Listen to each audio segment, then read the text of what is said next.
No. They'll fight for freedom wherever there's trouble. G.I. Joe is there. G.I. Joe. Cobra's attacking our winter outpost. Call in the members of the G.I. Joe team. And here's Gung Ho, Airborne, Doc, and Snow Job. And every Joe has a two-handed battle grip. Get aboard the Battle Bear. It's G.I. Joe to the rescue. G.I. Joe. We chased off Cobra. Way to go, Joe. G.I. Joe Battle Bear. Joe and Cobra figures each sold separately from Hasbro.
Well, here we are.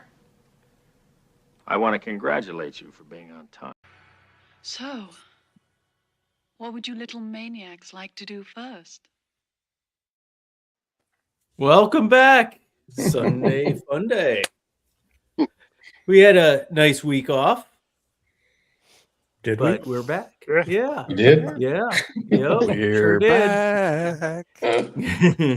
I'm all for extending the weekend. Mm-hmm. Nice. So, let's go around the room here. Does anybody have anything they'd like to show off from the week of? Ooh, Eric. Oh, hey. Let's embiggen you first. Well, Casey and some other people are rubbing off on me. So I got Ross Kahn. Who? Hashtag all in. What are you doing? First hit's free. Then you pay for the rest. Don't do that to me. No. But no, that a 2-year-old stole the other one that I had. He came in, he's like looking at it, and he's like, ooh. And next thing I know, he was leaving and he wouldn't put it down. So I went to throat punch him, and he did the Hurricane on me and left me laying in a pool of blood and pee in my living room. And left victorious. Yes. Wow. I went to his house a couple weeks later, and he's like bringing me toys, and that was one of them. He's like, he throat punched me, Clearly walked away. Clearly has the soul of a warrior. Yes. Or a violent felon. Yes. Indeed. Anyone else? Let's see. Wes? Okay. Let's go, Wes. Oh, Wes. All right. First off, Classified. what? Ooh. You got classified, right? Got my stickers for Joe Fest. Nice. Oh, wow. This is great. Yeah. This is one of the versions. I'm going to make just a regular Joe Hunter 73, hopefully with a barcode or two barcodes that have a YouTube and Instagram account linked to them. And then I don't know if y'all missed my unboxing video on YouTube. I haven't watched it yet. Don't spoil it. That's tomorrow work day. Go ahead and spoil it. Well, shit. Look away. Go ahead. I'll watch it. Go offline. Anyway, Wes. Close your eyes. So Go ahead. I'll watch it anyway. Hissing Finger on Instagram. We've been chatting, so on and so forth. I think even the G.I. Joe Real American Hero collab group on Instagram. But send me the Black Major Shockwave Jungle version, I believe this is what this one's called. That Black Major did. It is That's totally fancy. Black Major, as it's very loose. But he also sent me the Black Major Hiss Driver Techno thingamajig, and this one is fancy. This one is super tight, and he also came with the barbecue head painted just like this, which actually looks even better. So yeah, this is pretty cool. Leonard, nice. This guy is really cool. I'm digging him. Kind of reminds me of Chips. That's what I was thinking. Reno 911. Right. No, his pants are too long. Right. It's Dangle. Also, I got 2 packs of these, so I think I'm going to open one and keep one in the pack. And then what's really cool is, since we were all talking about Fun School on the last O-Ring Operative show with Destro's Dungeon, he sent me some. Oh, of course, I grabbed the one that's not Fun School, but card back for Deep Six version 2, maybe. I think so. Yeah. 89. I think so. Deep Six Fun School. Nice. With the Russian stuff on the back, whatever. Toxo Viper, Beachhead Fun School. Nice. So, Look at you. Yeah, it was really cool. Hey. There's a couple other things. So yeah, Casey, you'll have to watch the video to watch what else he sent me. You know I will. Yeah, that was my haul for the week. So big thanks and shout out to Hissing Finger. And I think Very I cool. name wrong on the channel, but all right. I know Max was eager. You're up. You're up. So eager. I've already done reviews of these, but X-23 from Deadpool and Wolverine. Nice. And nice figure. Brown suit Wolverine, even nicer figure. Probably much better than the main yellow suit, yellow and blue that he wore in the movie. But this is a really fantastic figure. And then I have not done a review of this, but finally got Crazy Legs. Nice. And this was one of the last figures that I ever had as a Joe Collector original in the original line. And I was into karate at the time, and Crazy Legs was my nickname. So there's a kind of a connection. Like, I have a soft spot for the name of this character. So cool. And it's a really good figure. Actually, one of the better. Him and Lifeline are really good figures. So I will be doing a review on that as soon as I can. Very cool. Yeah. Very Nice. cool. Anybody else? Clutch. All right. Go ahead. Here we are. All right, so some of the new stuff that I acquired this week was more like, you guys know I'm usually hunting for fodder. So I do agree with Max. X-23 is a cool figure. I grabbed 2 of her because I'm going to totally steal that vest and her backpack and some things for a female knock project. Also, I do want to hear more about, like, did he give 4 kicks to the face for the price of 1? That story did not end, and I need more, because obviously we've got, a Cobra Kai in our opening, and I'm all for sweeping the leg of kids at restaurants and all that. So we got to come back to that. We got to sock you back to that. But so I think I did I'm showing this to kind of preview the item that's coming up that I acquired this week, but this was my Ripper that I did a little more like the comic book style. And I kind of did a side deal with Dookie if he checks in later, and he did a motorcycle specifically for Ripper. I was like, I want to ride for Ripper, and I'm going to try to do justice to it by showing it here. The more I turned it around, the more I found little things about it. And I mean, he bubble wrapped the heck out of it, which is good because it looked like the postman kicked it up the walkway, got the logos on the saddlebags. And for, everybody remembers Dookie used to ride. So he kind of, he did some things like put the, the air intake right there. He did the seat to match the bullets. That is like a choke pull for like when they're riding. I don't totally understand it because I was not a biker myself. I had a little rice rocket for a brief time and didn't kill myself and lucked out and moved on. But you can take it off and hit people with it.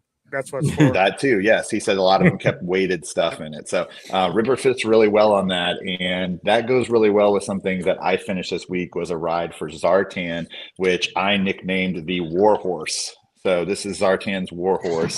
He is not as into the classic style. This was made from a Red Hood bike. So we're going to kind of do a quick switcheroo. This is what it looked like before. Mm-hmm. This is what it looks like now. You see he has twin Gatling guns on the front, contributed from Mr. Heavy Duty. He's got some pineapple grenades to chuck at his pursuers. He has an extra pistol there. He has a satellite pack there in case he needs to pull over and call for a Cobra extraction. And I know some of you remember in the comic book that when Zartan first debuted, and I was telling Lady Spartan this, he was rolling down the street getting pursued by the Joes, and he flicks the switch on his bike and it starts to look like a Scooby-Doo van, which was totally friggin' awesome. And they just drive by, and meantime Zartan's like, stupid idiots, they're all just flying by. So this bike is so supersized because it does have electronics in it that allows it to do masking. And of course he has logos on it, got some manufacturing logos from Cobra on there. Not sure what I'm gonna do with the other bike yet, but and I do have Zartan decked out specifically for this bike. He has a specific helmet and vest. It's almost done. Nice. Started out with too much basic black, and Lady Spartan said that was boring and I need to fix it. So I always listen to my VP of operations. So and it's ironic because I have something that kind of intersects with hillbillies, and I wanted to do a kind of little mini comment on it. So I cut off the cardboard, but we all know who this is, and this is for the budding customizers out there. I know Todrick is getting into it a little bit, and I just want to let people know, sometimes like they say in the Patriot, aim small, miss small, right? You get an $8 or $10 figure and just say to yourself, what can I do with this? This is a plethora of good stuff right here. The gear on him and the saddlebag alone, I've used in numerous. It's all black. The boots kick ass.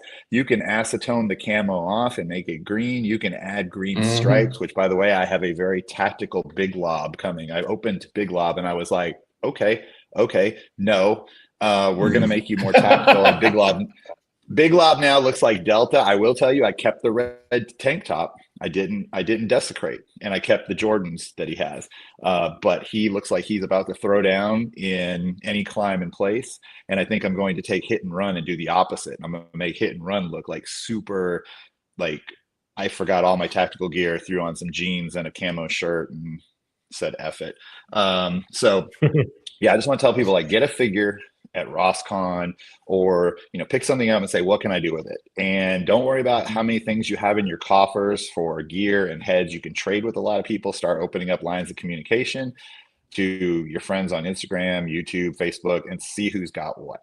And also, shameless plug, we are doing our 800 follower giveaway for Instagram. Go and like the post, tell us your favorite Joe, Cobra, or Dreadnought, and we have 3 grand prizes. We have a custom. Who was the first one? I'll forget. Too many blows to the head. Punisher is second place. Who's the first prize?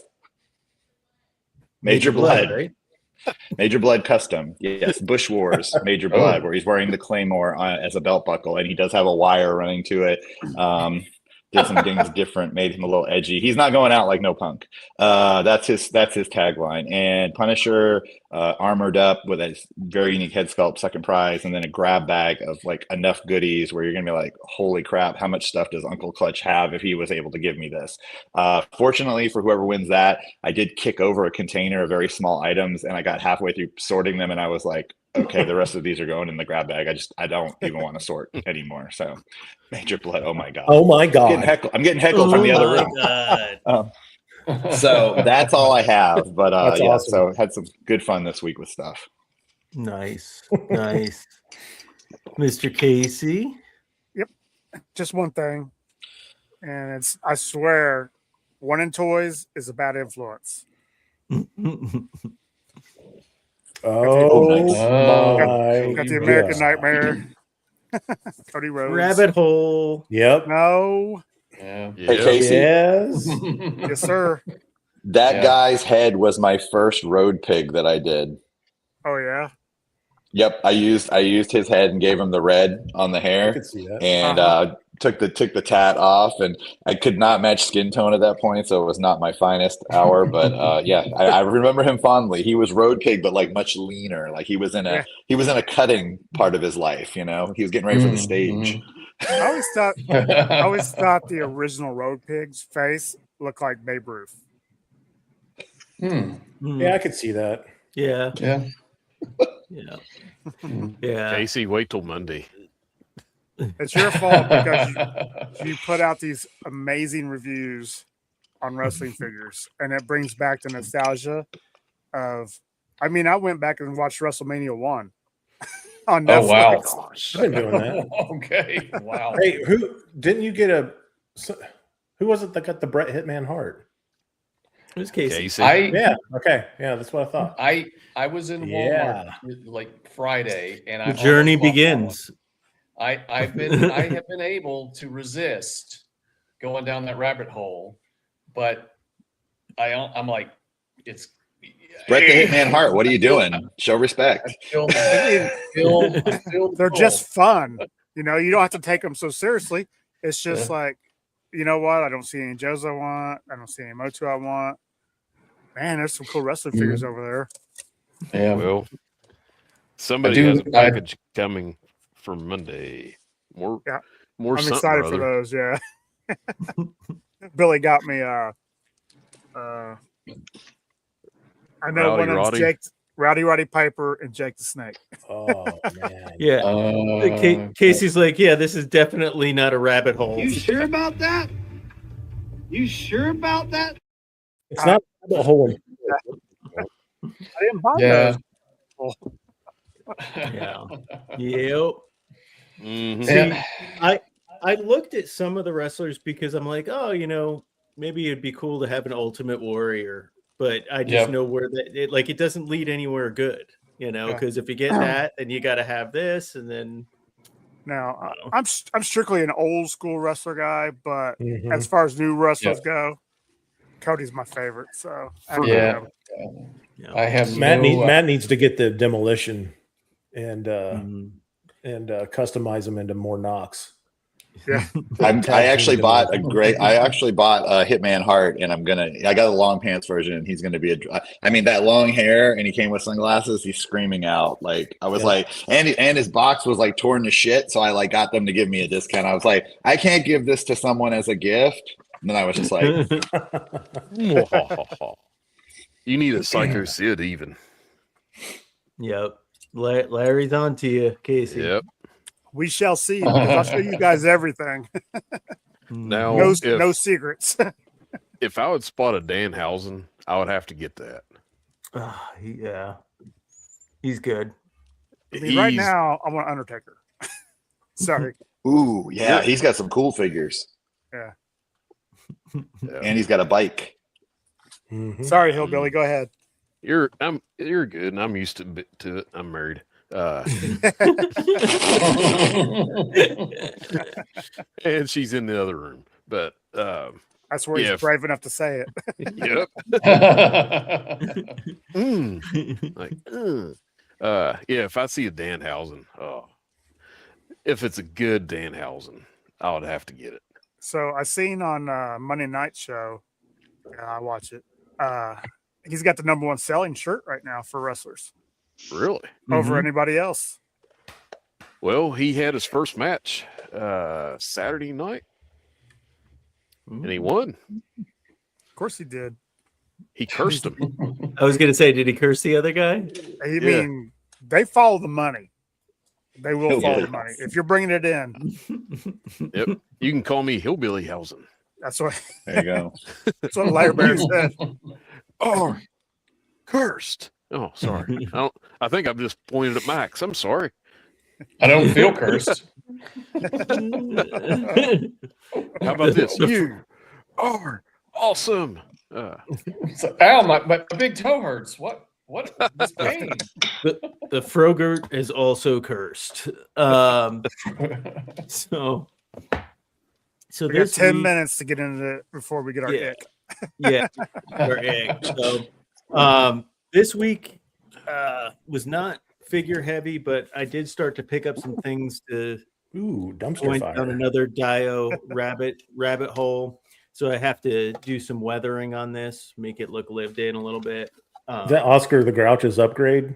I was just about to say that.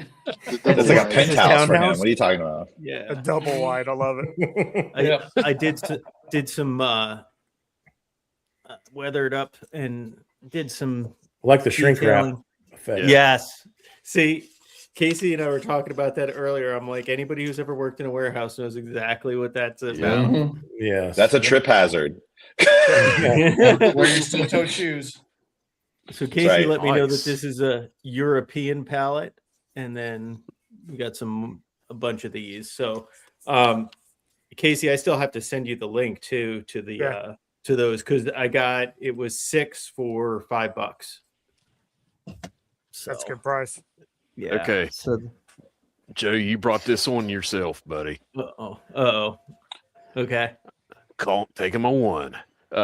If you're an American, before you go in the bathroom, and you're an American whenever you come out of the bathroom, what are you while you're in the bathroom? European. Yeah.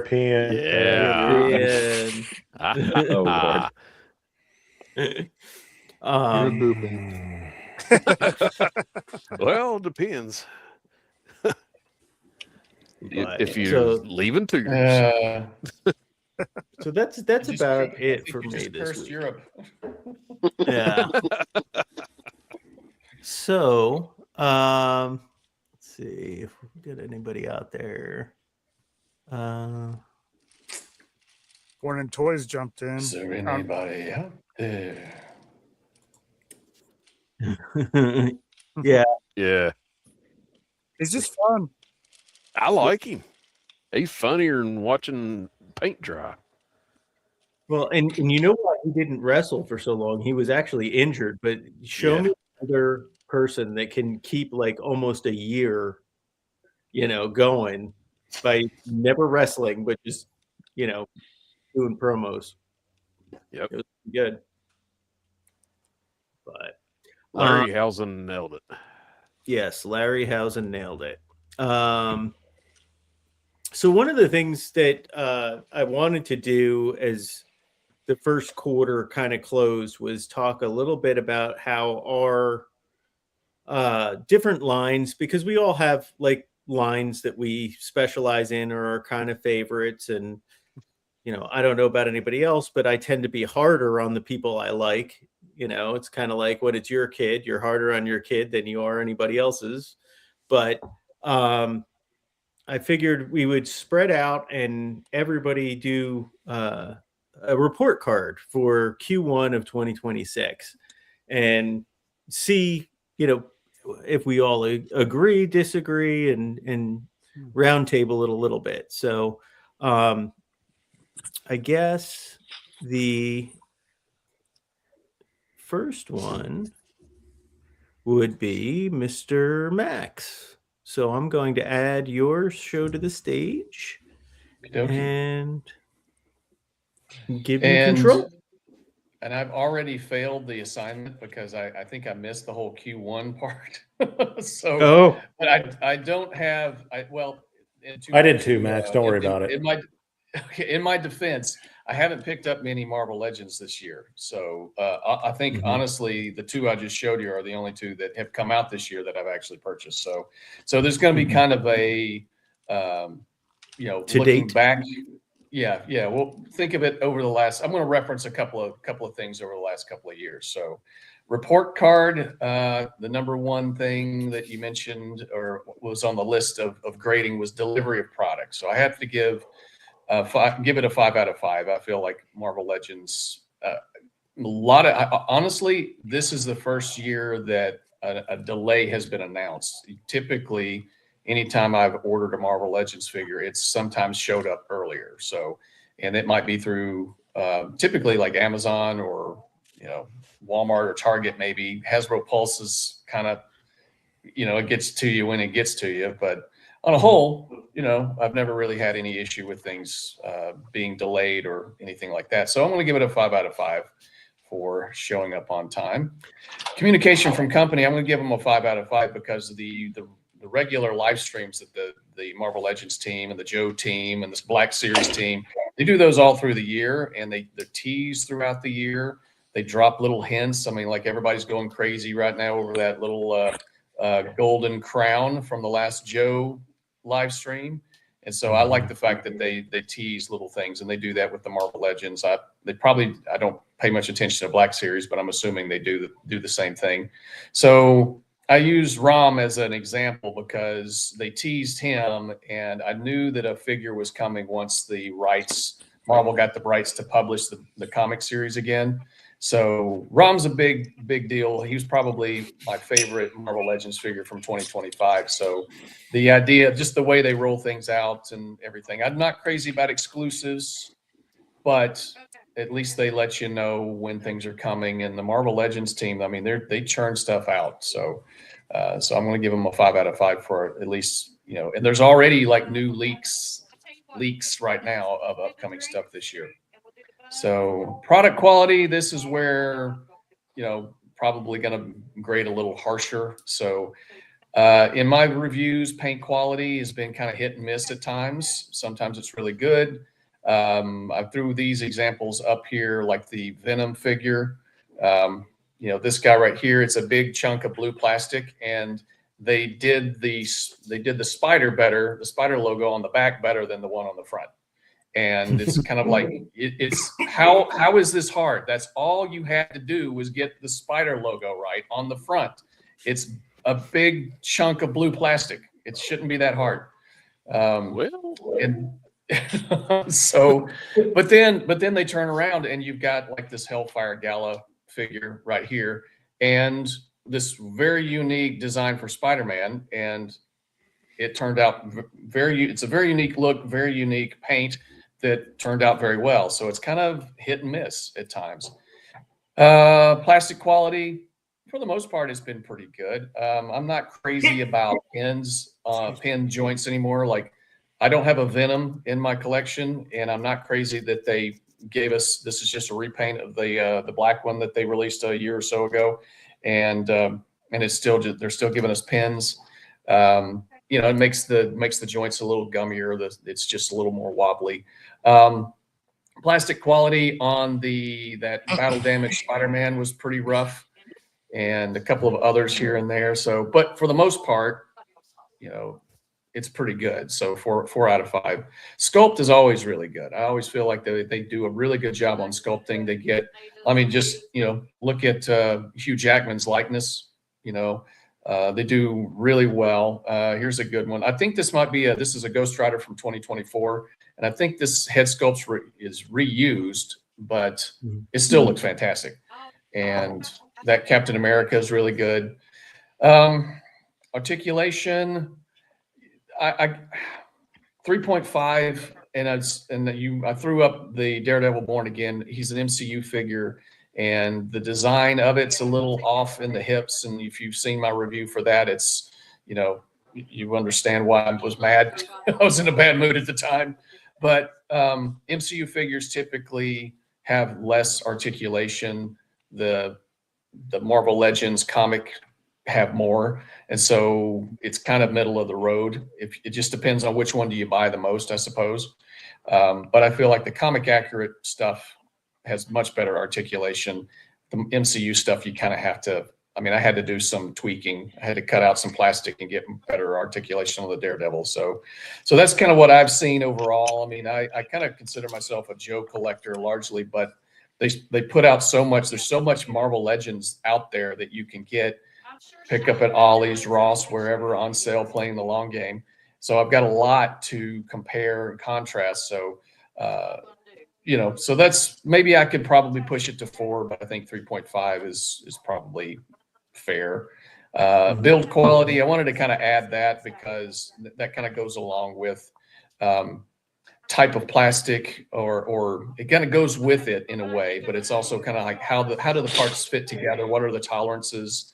Are there gaps in the shoulders or the bicep swivels or the hips, like articulated, like a very acrobatic character like Daredevil? Can he actually do what he needs to do? Or how's everything, like, are the joints overly loose or are they overly tight? Can you move them fluidly? That nice balance. So this figure right here, while it's kind of a very odd looking Spider-Man figure, is a very well put together body. And I've had other figures that have this body that are not as good as this one.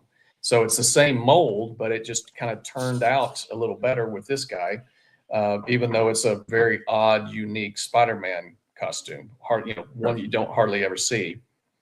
So are you saying the Maximum Spider-Man is not as good as that one? I don't have that one. I would have to ask my nephew. He has it, so he loves it. He says it's great. I haven't picked that one up, which kind of brings me to the whole product price. So I did not think that the Maximum Spider-Man was worth what it was, what was going for it, considering what came with it.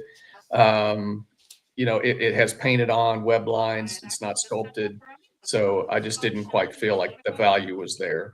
So, and this is kind of where we get into you see it, like, as an example, Hasbro and these Tron Legacy figures that just came out, or they just went up for pre-order. People are saying it's way overpriced, but then some people will still say, I'm a huge fan, I'm going to buy it anyway. And so, we might hold our nose at the price, but because we're such a fan, that's where they got us, and we'll buy it anyway. But I will say this, that I do not agree with, the prices are going up. That kind of sucks. They were been steadily, 20 to 25 is fine. But like, say this Ghost Rider from 2024, that's a $50 set. You get I've got it right here. You've got an articulated, you got a full-blown toy motorcycle, articulated wheels. You've got flame effects, right? Two for both wheels. You've got a pretty cool figure for $50. And then you come down to the Captain America versus Venom. And, here's some of the, this got pretty good head sculpts, but you get like interchangeable heads, a couple of pairs of hands, some kind of weird energy effect for Cap Shield, $60. And I feel like there's more value in the Ghost Rider because it's an actual, more tooling went into that. The Venom figure is completely reused. Now the Cap figure, completely new. But the only reason I have it is because I got a good deal on it from Target. So wasn't going to pay $60 for it. I don't feel like that's worth it. And I laughed out loud when I saw the reissue of the Amazing Spider-Man 2 costume here. $28 for that, and you get 2 pairs of hands, no web lines, nothing. And I have the original figure in the original kind of color scheme. Got it off of GameStop for like $15. Same way with the Hellfire Spider-Man, $15. I laughed out loud when I saw the Hellfire for $28 at Walmart. So prices, are ridiculous for what you get. And so that's what, we've talked about this before. You see it online. People are just like, unless you're just a diehard fan or you're just playing the long game, it's like the idea of paying $28 for Andrew Garfield Spider-Man. I don't even get an unmasked head for $28. It's going to sit on the peg. So, and that's where it will stay. So I want to give the product price a 2. Maybe I'm being generous, but I'm going to give it 2. Overall value for Marvel Legends, 4 out of 5. These Fantastic Four figures, pretty good, even though some of the articulation is not there because it's in their MCU. The sculpt is there, but just playing on the idea of 4. So overall, Marvel Legends, kind of where I'm at. Still think the value is fairly good, but what brings it down a notch, and probably should bring it down even further if the prices continue to go up and the accessories continue to be less than what we're used to. That's definitely going to go down. So So kind of that's where I'm at right now for Marvel Legends, in my opinion. All right. So I guess for the crowd, how does everybody feel about Marvel Legends? I know some of y'all don't collect them, but Casey, any thoughts? I collect some Marvel Legends, but I totally agree that the price going up is way too much. And I honestly only care about the comic book figures. Anything MCU, I could care less about. But it's a great slideshow. Nice job, Max. Yes. Thank you. Okay. Excellent work. Excellent work. No, I tend for Marvel stuff. I started a box in the basement. I call it the box of fun. So anytime the boys, accomplish a goal, whatever that goal may be, they can go down and sort through it and pick up something. And basically, I've been filling it with all the Marvel stuff from as they were growing up, because I've got pictures of them, dressed up in, the like the toddler puffy muscle costumes. Like, so Connor had broken in, and I don't know if he's so much broken in as much as his older sisters went and got, a pencil, and they gave him a goatee. So there's like a picture of him as a toddler with a goatee, and he's like, Iron Man. So, and then his brother was Captain America. So Captain America.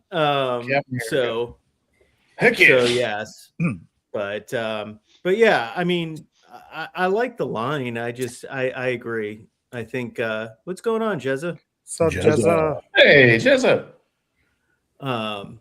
But yeah, I think it just really depends on how much the price goes up, like whether that goes anywhere or not. Yeah. And I didn't say this in terms of like that battle damaged Spider-Man. That was atrocious. The hips, whatever the QC issues on that hips, people were breaking the hip pegs off just trying to move that thing, or having to carve off some plastic and things. It's like, how did that thing ever leave the factory when it was that bad? But then you have, bangers like Rom here, completely new tooling. He's almost 7 inches tall. He's missing a couple of pieces of equipment. I think they should have added some blast effects for his jetpack, but that's my favorite figure from last year for Marvel Legends, because I'm such a huge fan. But if it hadn't been good, it's like, well, I'm a huge Daredevil fan, and I didn't give them a pass on that Born Again figure. It's like, it's like it could have been, and should have been better. So, but they did do a solid job on Rom. So it's kind of, sometimes you can kind of tell where the love is placed, I think, in terms of the people that design it. Yeah, for sure. Wes, bringing some old school O-ring flavor. Me? Really? Yeah. Oh, imagine that. Nikes. I don't see the thing where I can control. All right, hold on. I may have the wrong one. Should be. Hold on. Pull it back up again. Yeah, I had. It's okay. There we go. Now we're cooking. All right. Yes. Maximum. That was a great presentation. Good slides. Thank you, sir. Mine are a little less, as I didn't have the scores on these because I went lazy and just reused some pictures I had in another slide deck. So yeah. All right. So we did get a Q1 Operation Recall shipment this year. Fantastic, because we've been waiting how long, Casey? Too long. Very long.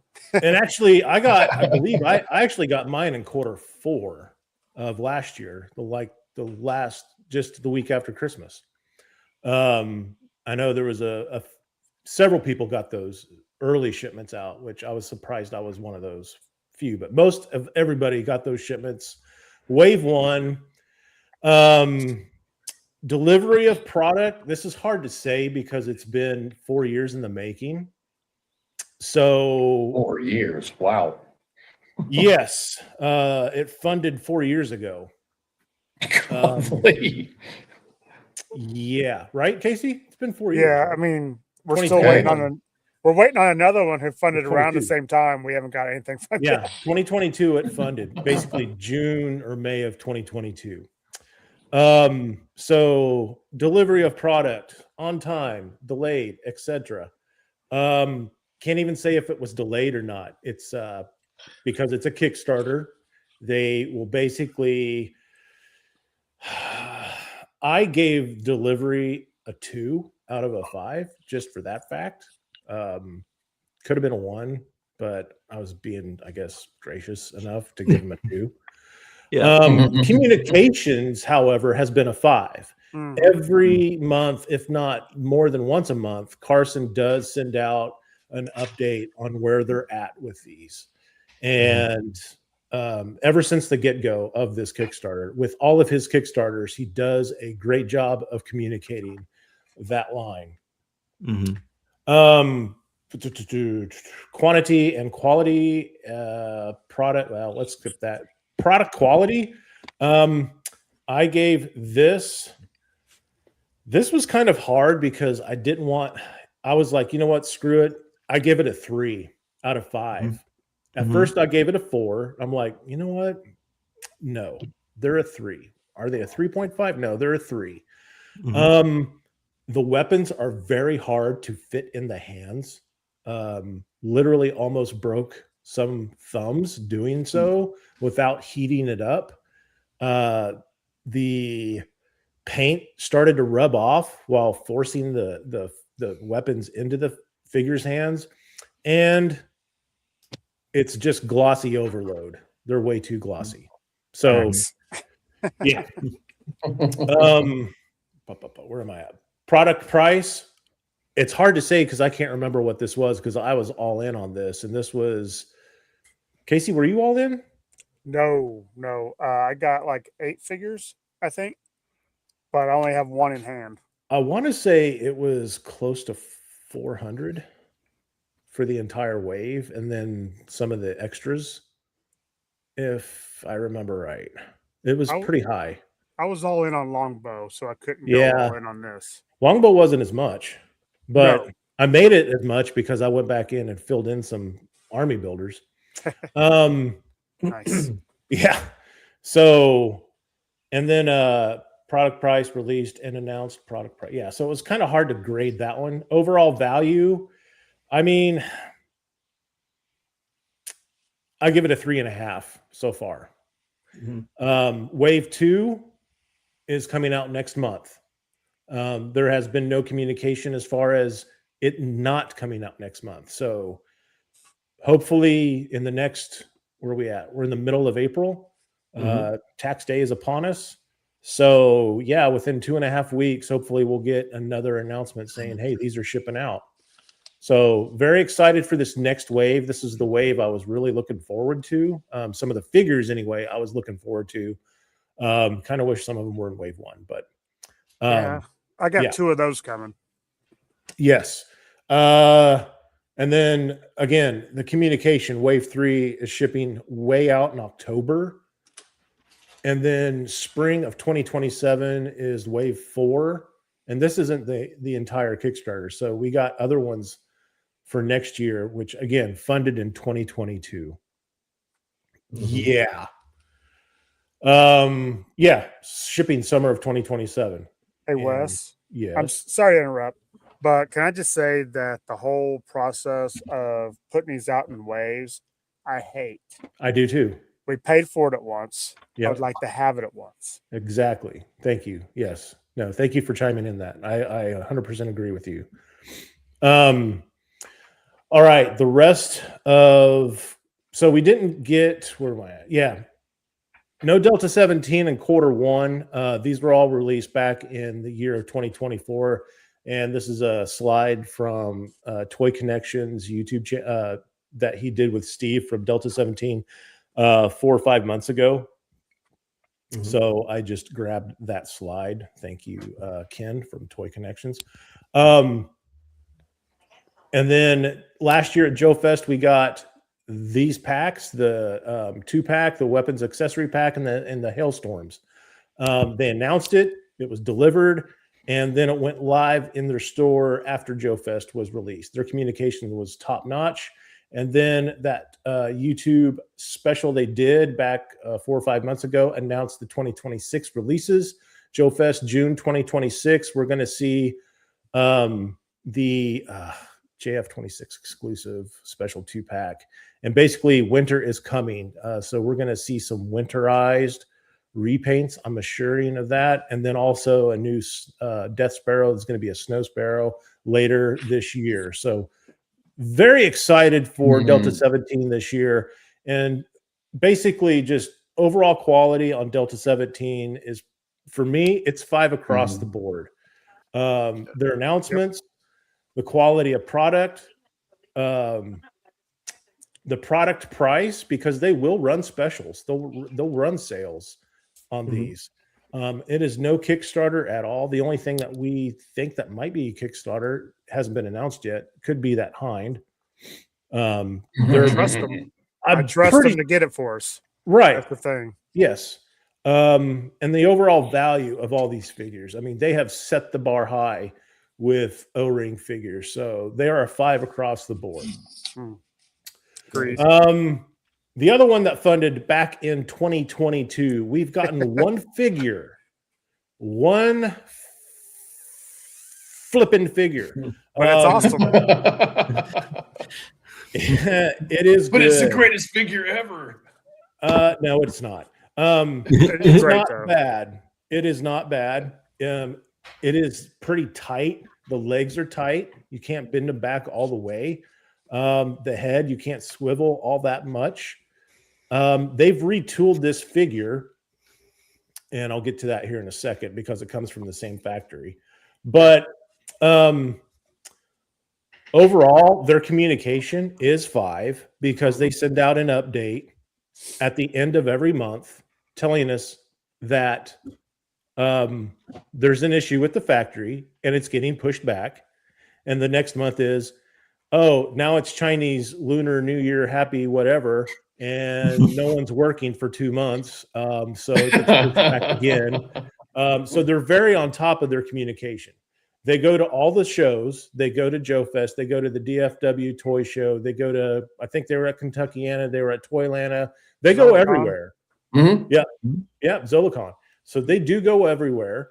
And I mean, they're out there in front of everyone knowing that, you know, we could be dicks and like be confronting them about it, but but we're not, you know, we're civil. And they're nice people to talk to when we interact with them. So we will eventually get more call sign longbow figures. So there's not really an overall grade for this. Like I said, we got this maybe a year and a half ago. This for sure figure. Yeah. They're like, here you guys go. Bear with us while we so the other things that come out of that factory, oh, look, Skeletron, no Kickstarter or nothing. We're going to announce a figure, and here it is, and it's up on the website. Here you go. Same tooling and everything, just a little bit of tweaking and added accessories. 5 across the board on this. Hey, Wes. Sorry to interrupt, but they did have a Kickstarter. Did they? Yes, and it took forever to get that Skeletron in. I was not on that, so I didn't see any of that communication. My bad. Yeah. No, it's fine. A lot of the stuff they're just putting straight out, you know, after they fulfill orders. Yeah. So they are, I mean, honestly, they're killing it. They really are. Cool. Thank you for the no problem. Sorry. Correcting me on that. So then would you say with Longbow and Skeletron, it's more of a Ted Knight while we're waiting as opposed to a Whiplash? Yeah. Well, we will get it eventually. Yes. Yeah, and these Skeletron figures are, like I said, they're better than the Ghost figure from Call Sign Longbow because I believe they just tweaked some of the molds on it. They're much more flexible and bendable. That's what she said. And then, you know, you're able to, they give you an extra head. So you can either have an army builder or the, whatever you call them, I forgot. Skeletron.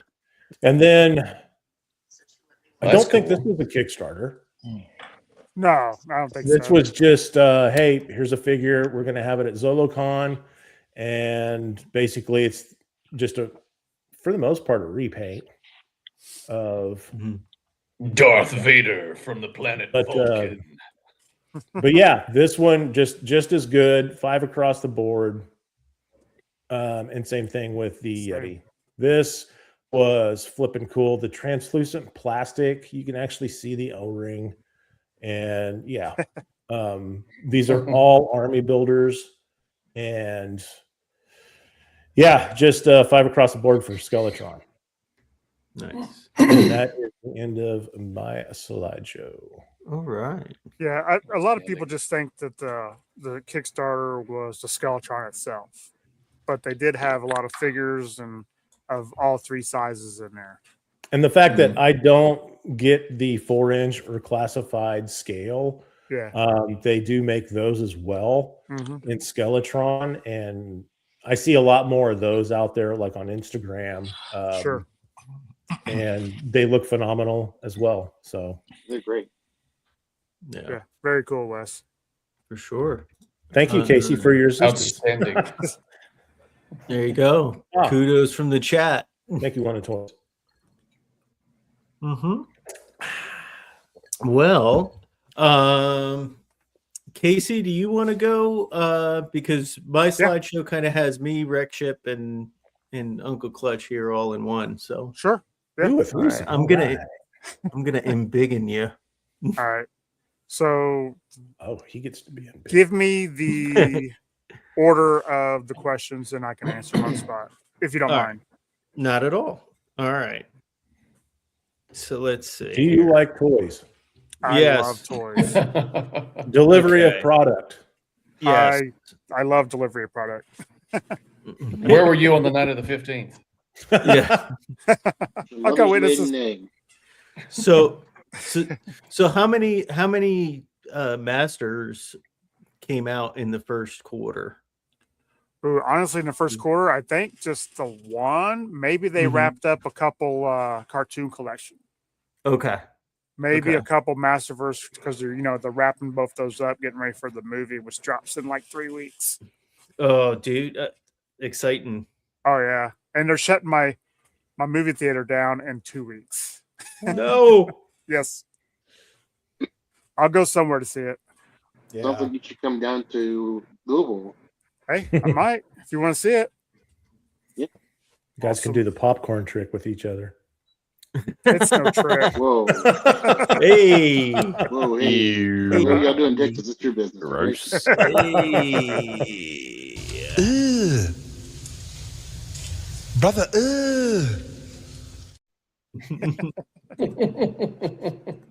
So, but I mean, everything seems to come out on time, if not early, for Motu.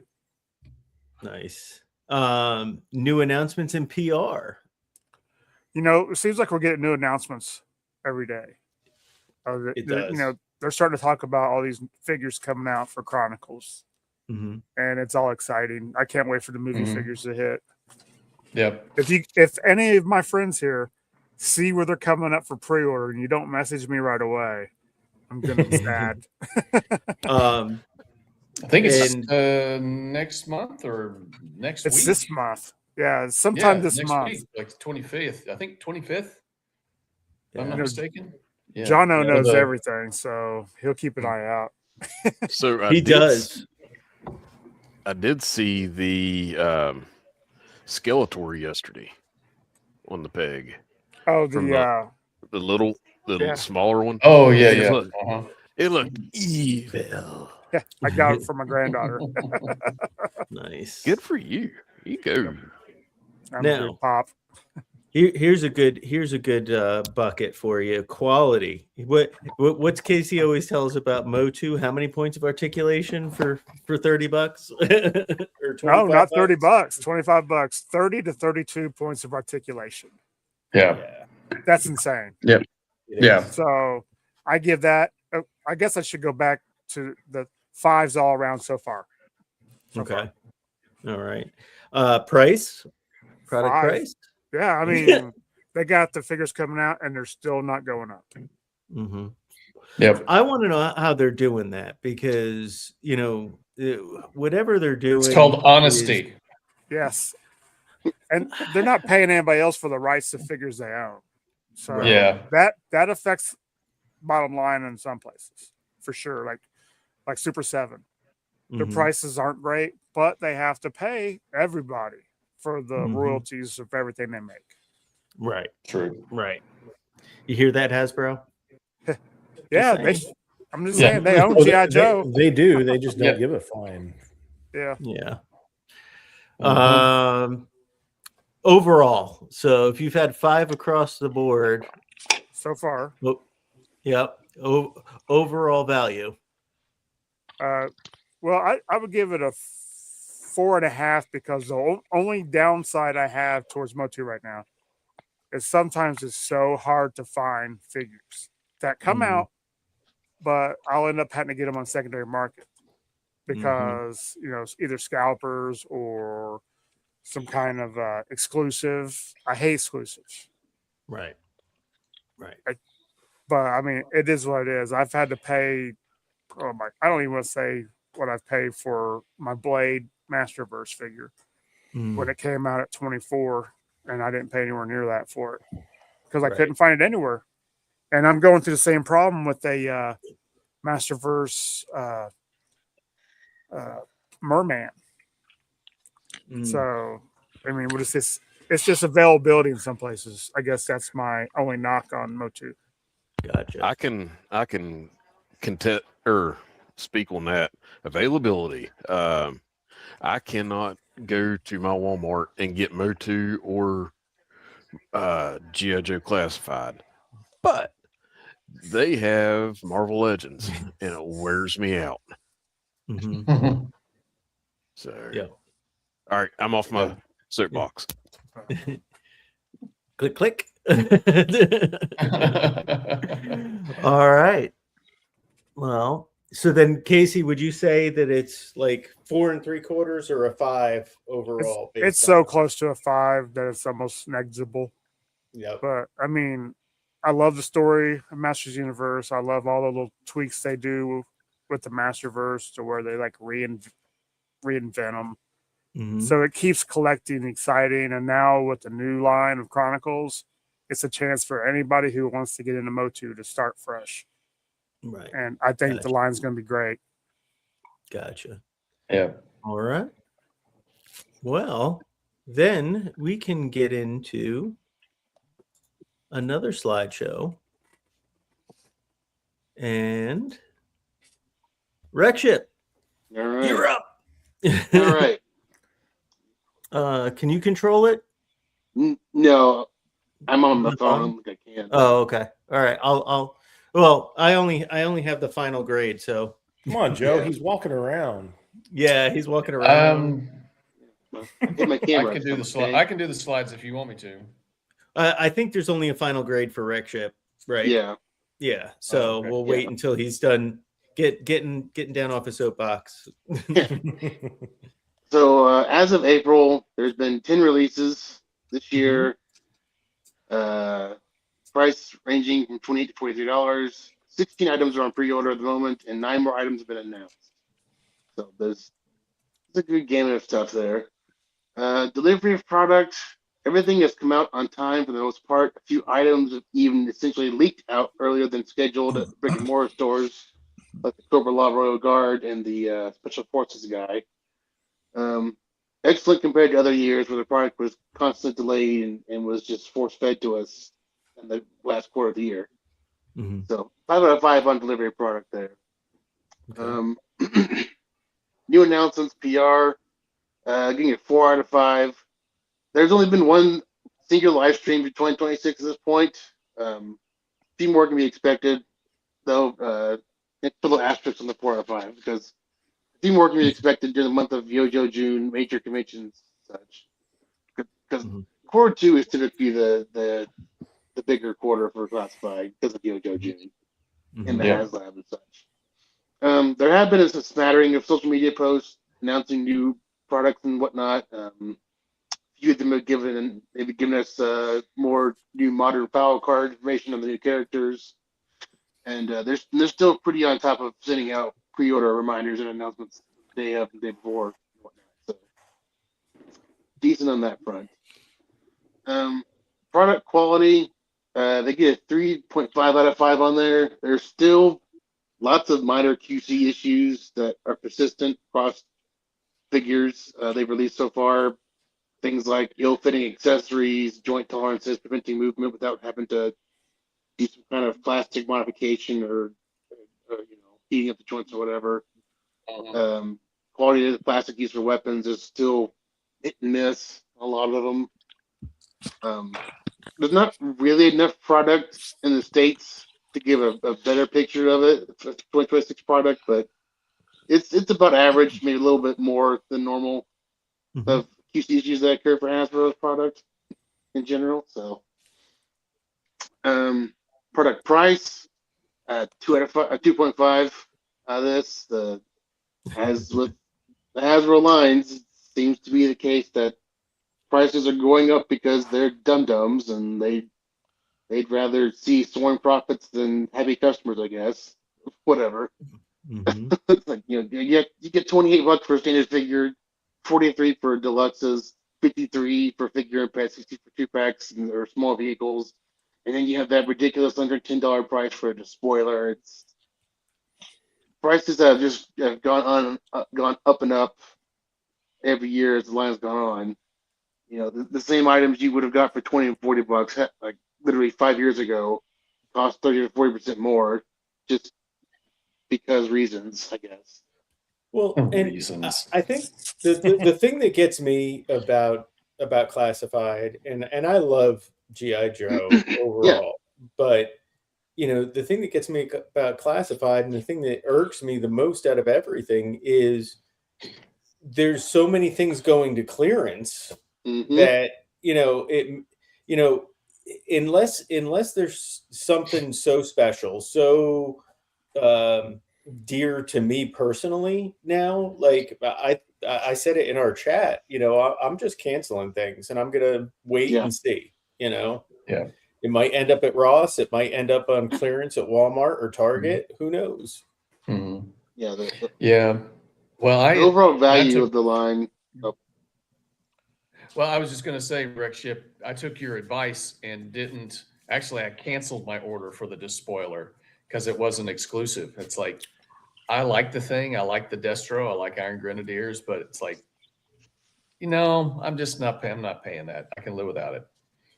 Yeah. It's everything. They're taking in everything as a whole at this point. What little value may remain in the line is quickly kind of fading away under the weight of continued price hikes.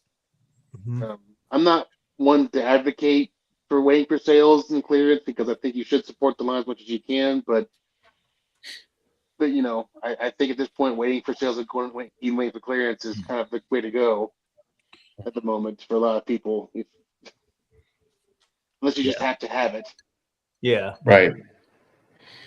Well, it's like talking about value and things. It's like what Joe, I think you touched on this a way back when, that shrinkflation, that we may see the line transition from the box to all retro card, and you're getting less and paying more. And the idea that they would re-release Grunt and the Techno Viper in a retro card, they come with less, but they cost more.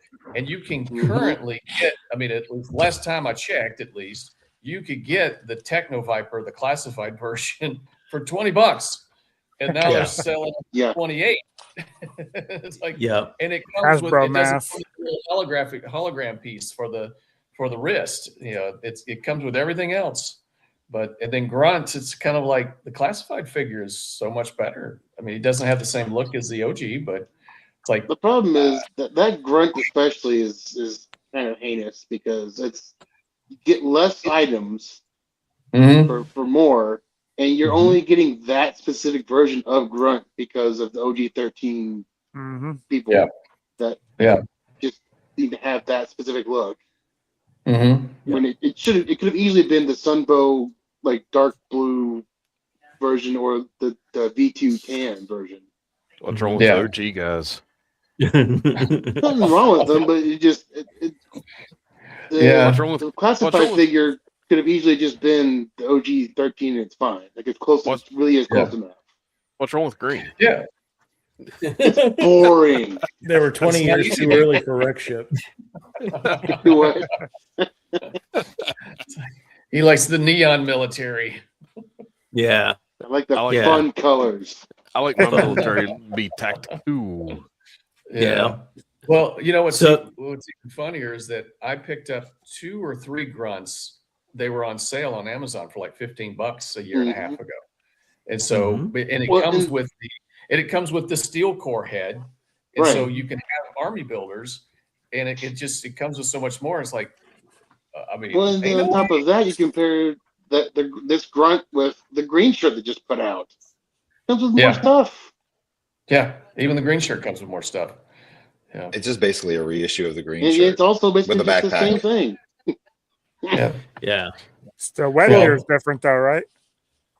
No, it's the same as Stalker. I think it's the same. No, way. I meant from the original grunt. Yeah, the original grunt, it comes with a plate carriers is different.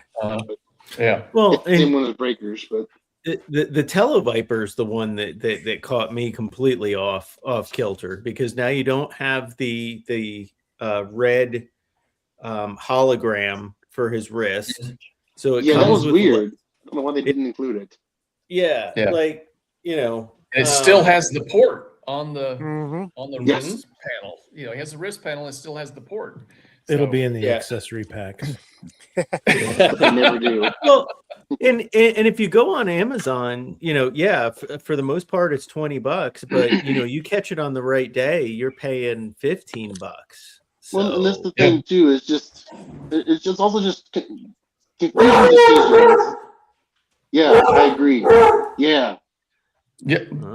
But things like someone has, you know, alternate heads, alternate hands, like those at this point, since Hasbro has a license, why those aren't standard on every figure boggles my mind. Like, I get, okay, does Techno Viper really need alt hands? I guess not, but it's the principle then, I guess. Like, G.I. Joe should always at least have punching hands and weapon holding hands at minimum. Yep. Yeah.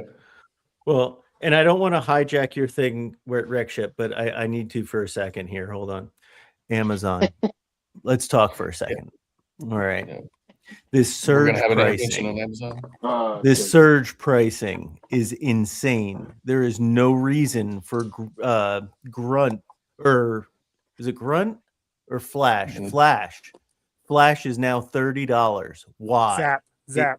Zap. They haven't made Flash yet, remember? Everyone's complaining about it. You're right. But anyway, all right. Sorry about that. But Amazon. So like the final score here, I think I came out to like a 3.7, 3.75, something like that. It's not. It's still got room for improvement, even in like its 6th year of being a line, which is weird to me. I think at this point it found its groove, but then it kind of like got back out of the groove for a minute. Now I don't know. There's a few factors playing into that, but it's just there's too much left on the table, I think, with this line every year. Agreed. And it's unfortunate. Well, and you know, it's a passionate fan base, and now I think, you know, you run the risk when someone is passionate about something, you know, they're either all in or, you know, they feel completely disenfranchised with the whole thing. You know, like, all right, $110 for Destro, pound sand, I'm out. Like, I think that might have been the straw that broke my back, where I started canceling like Don Moreno and like all these other things. I'm like, do I really need that? That wasn't in my time period. That's been my experience the past year or so now. I was basically all in on classified up until last year, where I just started being like, you know, I don't really want this. Yeah. Yep. They're making dinosaurs and not bringing out Flash. I'm out. I'll take dinosaur. We're going to ride if we don't see Flash. I'm going to get the dinosaur name of Flash. Well, you know good well. Well, we're waiting. There's that one guy. I think it's Yo-Joe Reviews or something like that. He keeps like posting like a daily reminder of like day whatever of Hasbro not announcing Flash yet. That's awesome. Like, all right. Yeah. Well, and they have the equipment. They have all of his accessories already made for Glinda with the Dragonfly. So they've got the visor. They absolutely could do it. They could. At this point, just tool up the plate carrier, I guess, and you're good. Mm-hmm. They have the technology. Head, I got a new head, I guess. They can build him. Yeah, I know Lenny's just, oh, well, it just kind of takes time. Or every guy working on the line plan. I'm like, okay. Yeah. They've got the technology. They've got the money. They can do it. They definitely have the money. Money's definitely not the issue. Yeah, exactly. And they need to work on their distribution. The heathens. Mm-hmm. Yeah. Yeah. Absolutely. Well, and Jersey Maniac brought up a really good point the other night. I forget which show he was on. Maybe it was 3POA, but he said you don't really see the pulse sales anymore. Nope. You just see clearance, or full price. Mm-hmm. And when he just kind of like stared at the screen and he's like, "You assholes," and I was like, "Yes." Well, literally, I think it was over the Slice and Dice set. Yeah, that's popping up at Ross now for like $20. What? And it never went on sale once on Pulse. It's still up on Pulse for full price. Well, if one of you guys find it at Ross, get it for me and I'll pay you. Yeah. Pay me full price, Casey. I might come across it, Casey, but it'll never make it into the mail. I mean, how? I'll get it Joe Fest from you. Yeah. But Slice and Dice is a Pulse exclusive. How did it wind up at Ross? They don't sell them, right? It's like because they liquidate some stock. Yep. I mean, why not? I mean, if it's gonna they're gonna go that route. Why would they? If it's a Pulse exclusive, why would it go anywhere else but lowering the price and a sale clearance through the Hasbro Pulse website? Like the idea that like, oh, we gotta. I mean, I don't know. Is Ross owned by Hasbro or something? I mean, I think so. But I think the only real sale Pulse has is end of the year when they do like, I think 30% for non-members and 35% for members. But it's only on crap that you don't want anyways. Right. Right. Well, I mean, I got a good deal on what was it, the Crimson Strike team. I think I got it for like $40 or something. Yeah. When it went on sale, but that was the only sale I've ever seen. Oh, look at here he is. Bob Barker himself. Bob Barker himself. Running and walking around just for you.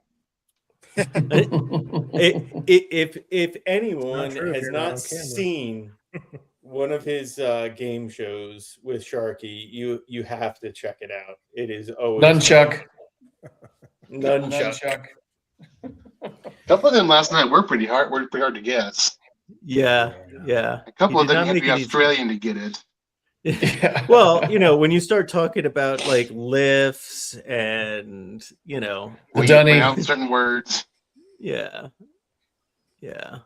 But all right. Well, thank you, Rick Ship. I think that was a pretty honest assessment. And now we're gonna get real honest. Dun, dun, dun. I guess I need to preface this by saying that anytime I open a Big Bad Toy Store that's full of Monster Force, this is me in my living room. I said, ooh, come on, baby, turn the lights off. As it should be. As it should be. That having been said, we've got some things to talk about here. Delivery of products. So we've had 3 figures in the first quarter. One of them was a con exclusive from last year, from 2025, which was the Command Unit, which is this gentleman right here, who ultimately is an incredible value. Like, he comes with all kinds of stuff. I mean, it's ridiculous. He's got several heads. I think he's got 3 heads. One's Declan, one's Lieutenant Raven here, and then a balaclava. He's got all kinds of accessories like, extra knives and extra kit, and you can make multiple figures out of him. So we'll talk about him in a little bit. But as far as product, I only gave him a 2 out of 5 because we missed some Q1 shipments that were supposed to happen. At this point in April, Hillbilly and I were supposed to have the ambassador relay, the Kraken type figure. There was a lab coat wearing Dr. Rand. There was a couple. On him. Yeah. Let's see. So Dr. Rand, ambassador, and then the demon, the demon, who Wreckship made me buy. I'm blaming him. But he's just like, look at him. He comes with a lot of stuff. He's cool. Yeah, he is. But they have so much in the wind right now, but none of it's coming out. Like the other day they posted a picture of the boxes and they're like, we just approved the box art. And I'm like, that's awesome because you're about to miss a deadline, Yeah, and that is an ick. That is a big It is. It is. And, do I want it to be the best quality, the best everything? Absolutely. But let's see. Oh, there you go. So Paul, I am definitely keeping an eye out everywhere for those figures that you asked about. So me too. Yep. And Ronnie, yes, you are the game show king. So I only gave him a 2 out of 5 because I think 3 figures. So we had this con exclusive delivered from last year. We had the Shadow Wraith, and we also had the Bigfoot, Chatsworth. So Chatsworth was awesome. I think Casey can attest to that because he picked one up. Still gotta open it. But I just think they could be delivering more. I don't know what the problems are with a smaller company. But I'm just saying, if you're going to run with the big dogs, run with the big dogs. Give me 2 figures a month. Give me, 4 figures in a quarter, something. I give smaller companies bigger grace because, it just seems like it's harder to do stuff like that as a small company. And I get that. But you okay? Everybody all right? Sorry. Oh my. All right. But somebody's sick in the Wreckship house? What? Yeah, my wife got influenza B. Oh no. Hope she's better. I'm sorry, that was a joke. Yeah. Yeah, Mac, don't be insensitive, you big jerk. Oh my gosh.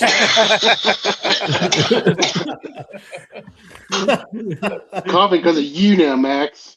It's like, I don't know. It could have been your dog coughing for all I know. You heard a different noise in that word. Your dog. You heard, oh no, what are you doing? No. Anyways. So I want to take my Statler and Waldorf stance here. Okay. On the delivery, if they're going to do a wave, they need to go. All these companies, Hasbro, Mattel, all these need to go back to what they did back in the 80s. If they have a wave, these waves have been pre-ordered, right? Okay. When it goes up for pre-order, when it comes out, it should drop. And it should be on the pegs for at least a year. Whenever that's on the pegs, they need to have the next wave getting ready to come out for the following year. Yep.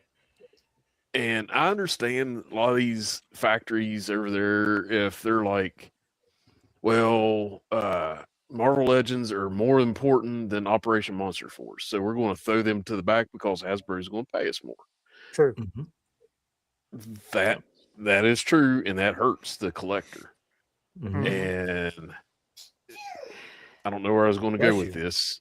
That's my wife. I apologize. But you have influenza too? No, she's just sneezing. I moved today. But that's ridiculous, though, to have like. I remember when I pre-ordered Donner Party, like 2 years ago,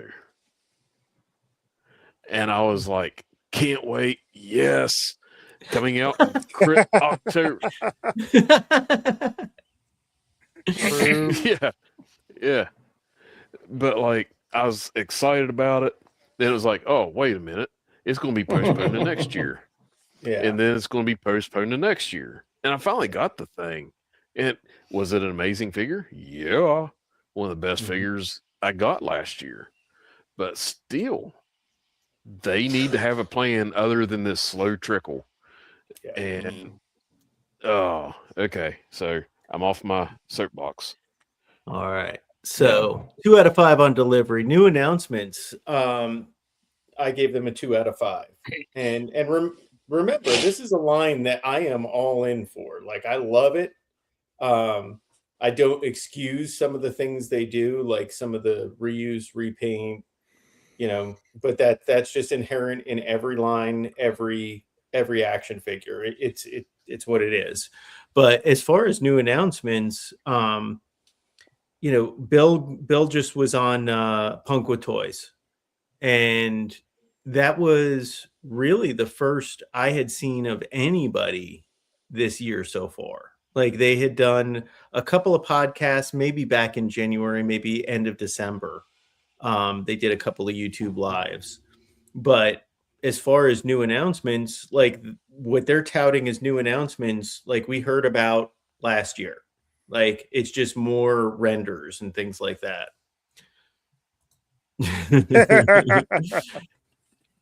Indeed. What was it? Yep. Thunderclap, Ronnie. Thunderclap. If you got to thunderclap, you got an issue. Yeah. So, as far as new announcements, like there's so many things that are coming, like that just make sense. Like Wreck Ship, I think you and I were going back and forth, or maybe it was in the podcast from the pit group chat.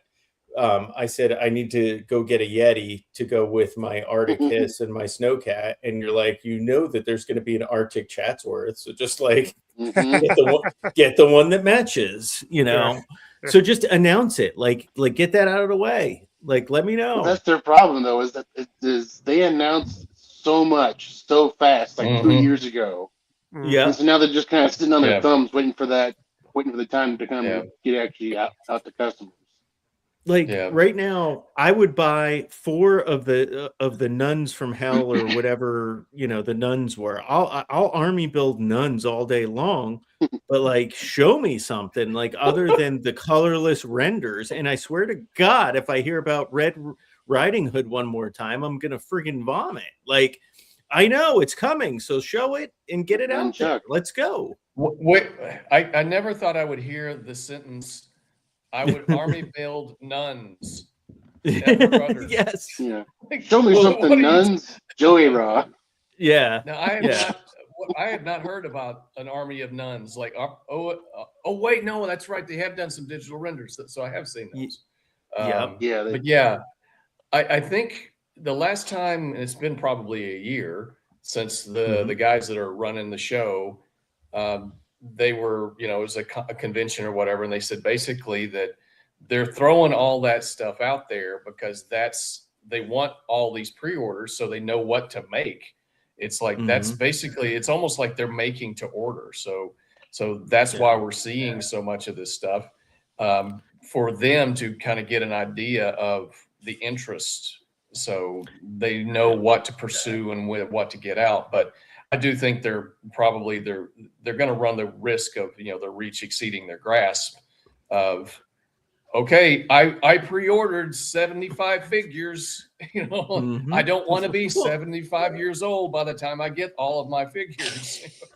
The largest batch of pre-orders I have is for Monster Force. I mean, I'm waiting, you know.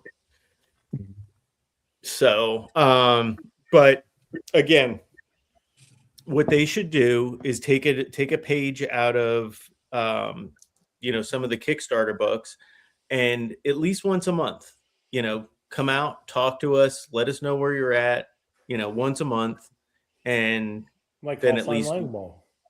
that's it. Call sign Longbow. Yep. So that's where we are. As far as quality, I gave them a 4 out of 5, and I really struggled with this one because the quality is there. I had one issue with Chatsworth, and they jumped right on it, and they swapped it out when I was at ZoloCon. They're like, "Bring it with you. We'll check it out," and they swapped it out. No problem. I think that some of the early figures, they fixed the problems. Like some of the weapons were really fragile. Like Declan's crossbow and some of the vampires' crossbows were a little fragile. But like I said, I'm harder on them because I love them so much. As far as price, 4 out of 5, and this was a struggle too because there are lower priced ones out there, action figures, but I don't think they come out, and this is where it's difficult. You've got a figure like the command unit that comes with so much stuff that you end up with a baggie, an Uncle Clutch size baggie. And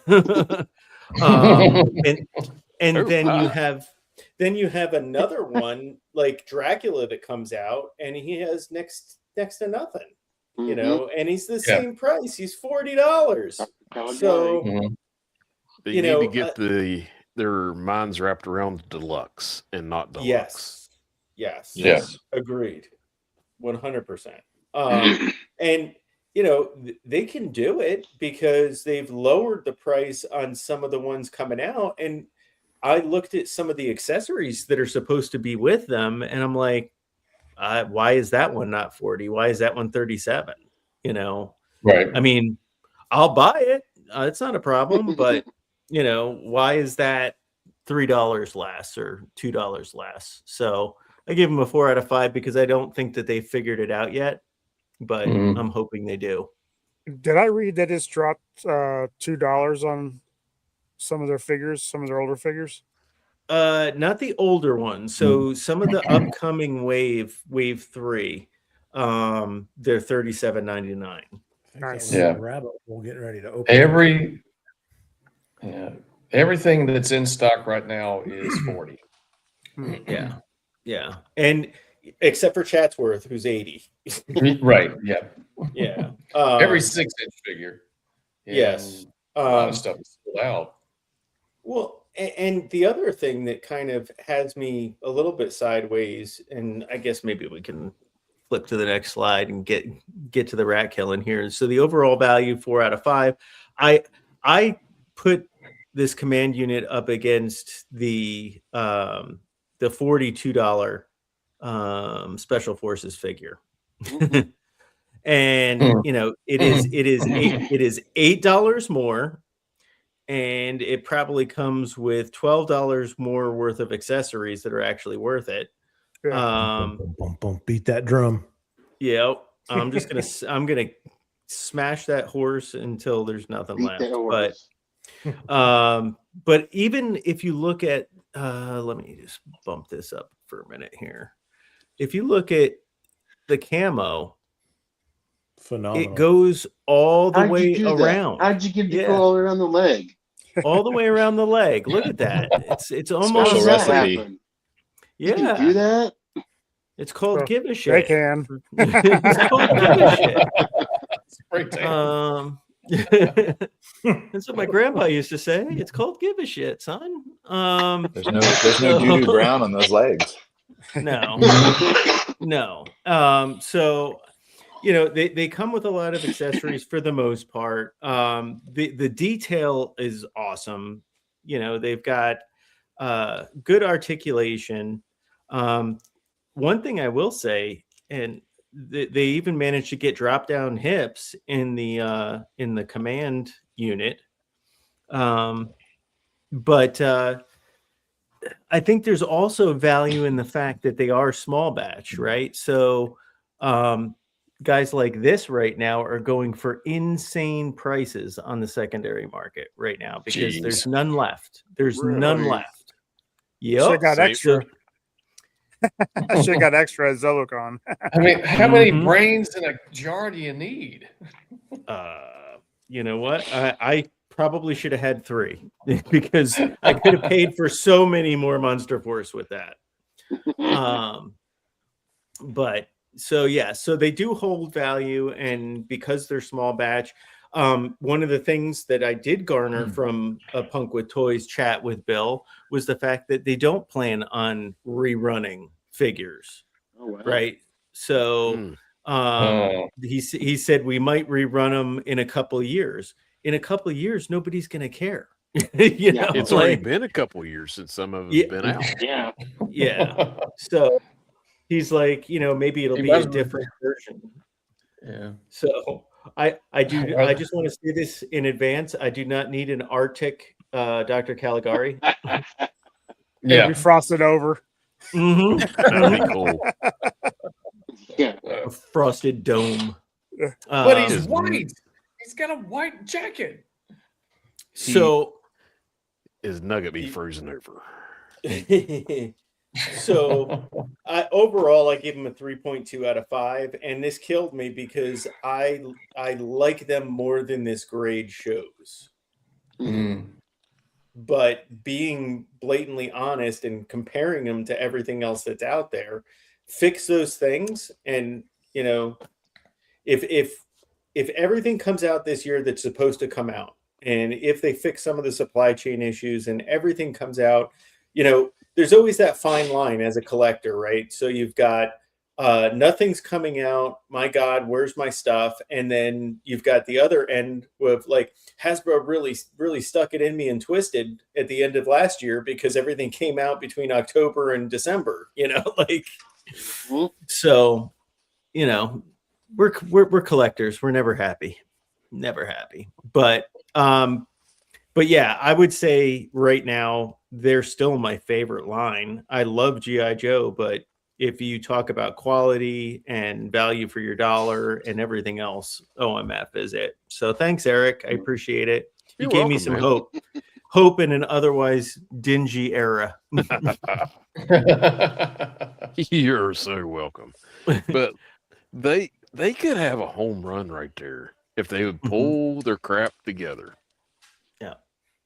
Yeah. Agreed. Well, same. Go ahead. I'm sorry. I think the problem with this line is the same problem with Classified to a point of a lot of products going to drop the second quarter. Yeah. There's going to be an overabundance of stuff. People are going to be like, this is too much. What happened to not enough? Yeah. Well, like with McFarlane the other day, I was going to pre-order the new Hellboy, McFarlane Hellboy. Can't find it anywhere. Gone. Yep. And I could have cried. I mean, I went and punched my shadow in the throat. Well, and that's the other thing. That's kind of the other thing that's going on with Monster Force is the water is awfully muddy right now because you've got their Adventure Team brand. What is it? The Omega Team? Yeah, Omega something. Yeah. Omega Force. And Omega Force, and then you've got Monster Force, and then you've got was it Soldiers of Fortune? Yeah, Soldiers of Fortune. And you also have the one weird like James Bond monkey guy. Yep. The Fresh Monkeys, whatever. Yep. You got Fresh Monkeys. And the Red Shadows lookalikes. Yeah, the Crimson Moon. Moon. Yeah. They're all on the top there. Yeah, and then you've got Gridiron stuff coming out at the end of the year, the Skull Crushers, who are an offshoot of Captain Gridiron, who's Monster Force. Then you've got Eagle Force, coming out as well. Yeah. These guys right here. Yep. And there's Monster Force crossover there because what is that, Colonel Stryker or Captain Stryker or like that. You know, he's an Eagle Force guy, but now he's on Monster Force, but in an Air Force uniform. Well, there's some Monster Force in the Eagle Force line too. So Yeah. Right. In the 4-inch line, and it looks great. I haven't got it. I need to get it because that is so cool. And then I need to twist Joe's arm. And if I'm Fresh Monkey Fiction, they're doing the Cops and Crooks too. Is that right? Yep. No, I think it's just Big Bag Workshop, isn't it? Or is that?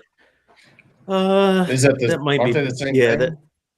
I think they are. There's again, the water is awfully muddy currently. I don't think they're 1 for 1, but they're close enough in the Venn diagram, I guess.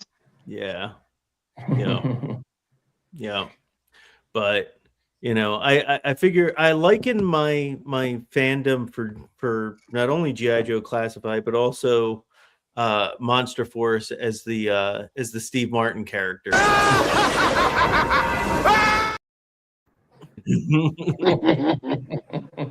That's what I feel like most of the year. So 3.2 out of 5.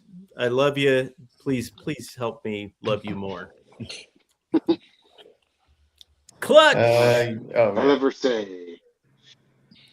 All right, here we go. Man, y'all were rough. I think I'm going to be like the Santa Claus of this group. I'll put my glasses on so we can get serious here. All right. The Sandy Duncan. Yeah, exactly. What a lovely lady. She's just a breath of fresh air. All right. So delivery of product. At first, I guess I kind of misunderstood that topic. And so I revised it while all y'all were going. So I thought you meant to me. So sometimes I'm just another pretty face.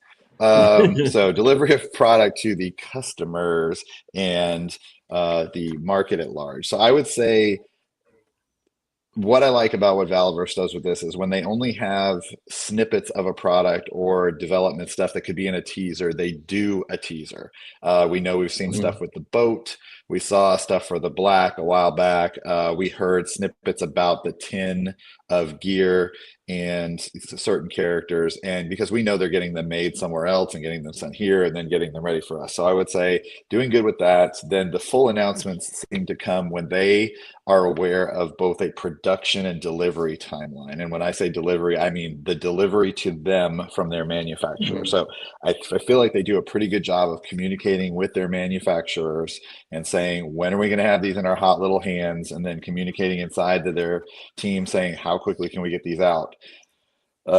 So I gave them a 5 on that. I feel like they do better than a lot of the other lines as far as not going overboard with talking about it and showing things that are going to make us feel like they're farther ahead than they actually are.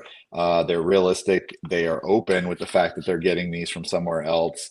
They've talked about that. They've even talked about sometimes factory delays and things like that. So for category 1, I gave them a 5. All right. And you guys know, and for the audience at large doesn't know, I use a lot of their products in my customs. I like some of their stuff just for fun and play. And, I make no bones about that. I'm always on the lookout for something good from them. I actually just took a big Ziploc bag and took all the Hasbro and Vala parts, separated them because they are a little bit compatible, but it's easier for them to just be categorized together. The second category was new announcements, PR, quality of communication. I gave them a 4 on that. I feel like the quality of communication has only one thing wrong. They have good info dissemination. Again, they're bringing stuff out on social media. I honestly get a lot of the information on them from people like yourselves who just repost their stuff because I may or may not catch it when they drop it, and then I go immediately to their site and I see what's going on. I will say the one reason why I didn't give them a 5 was they have kind of loosey-goosey on the times for release, right? Like they'll say they're going to be available sometime tomorrow. A lot of us work. Some of us work different hours. I know Eric, he doesn't work 9 a.m. to 5 p.m. So he might need to know when that is. If he's sleeping, he might want to tell Joe to grab something for him, et cetera, et cetera. So for me, I've literally like been at a job and be like, hey, I need you guys to all get out of my office so I can take care of something and get online and be like, what's going on?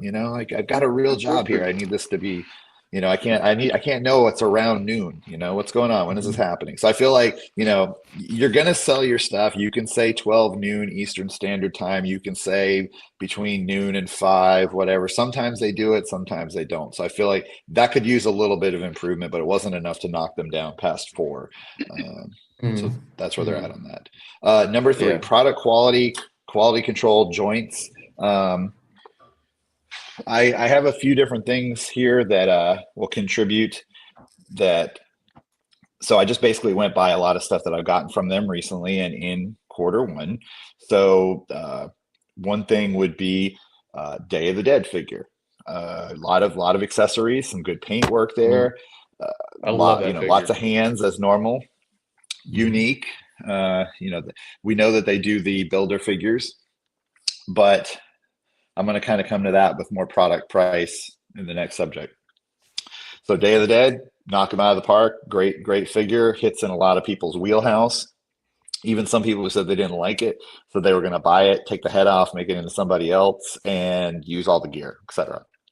They're aware of that. They know that's how they're making some of their money. They come to terms with it.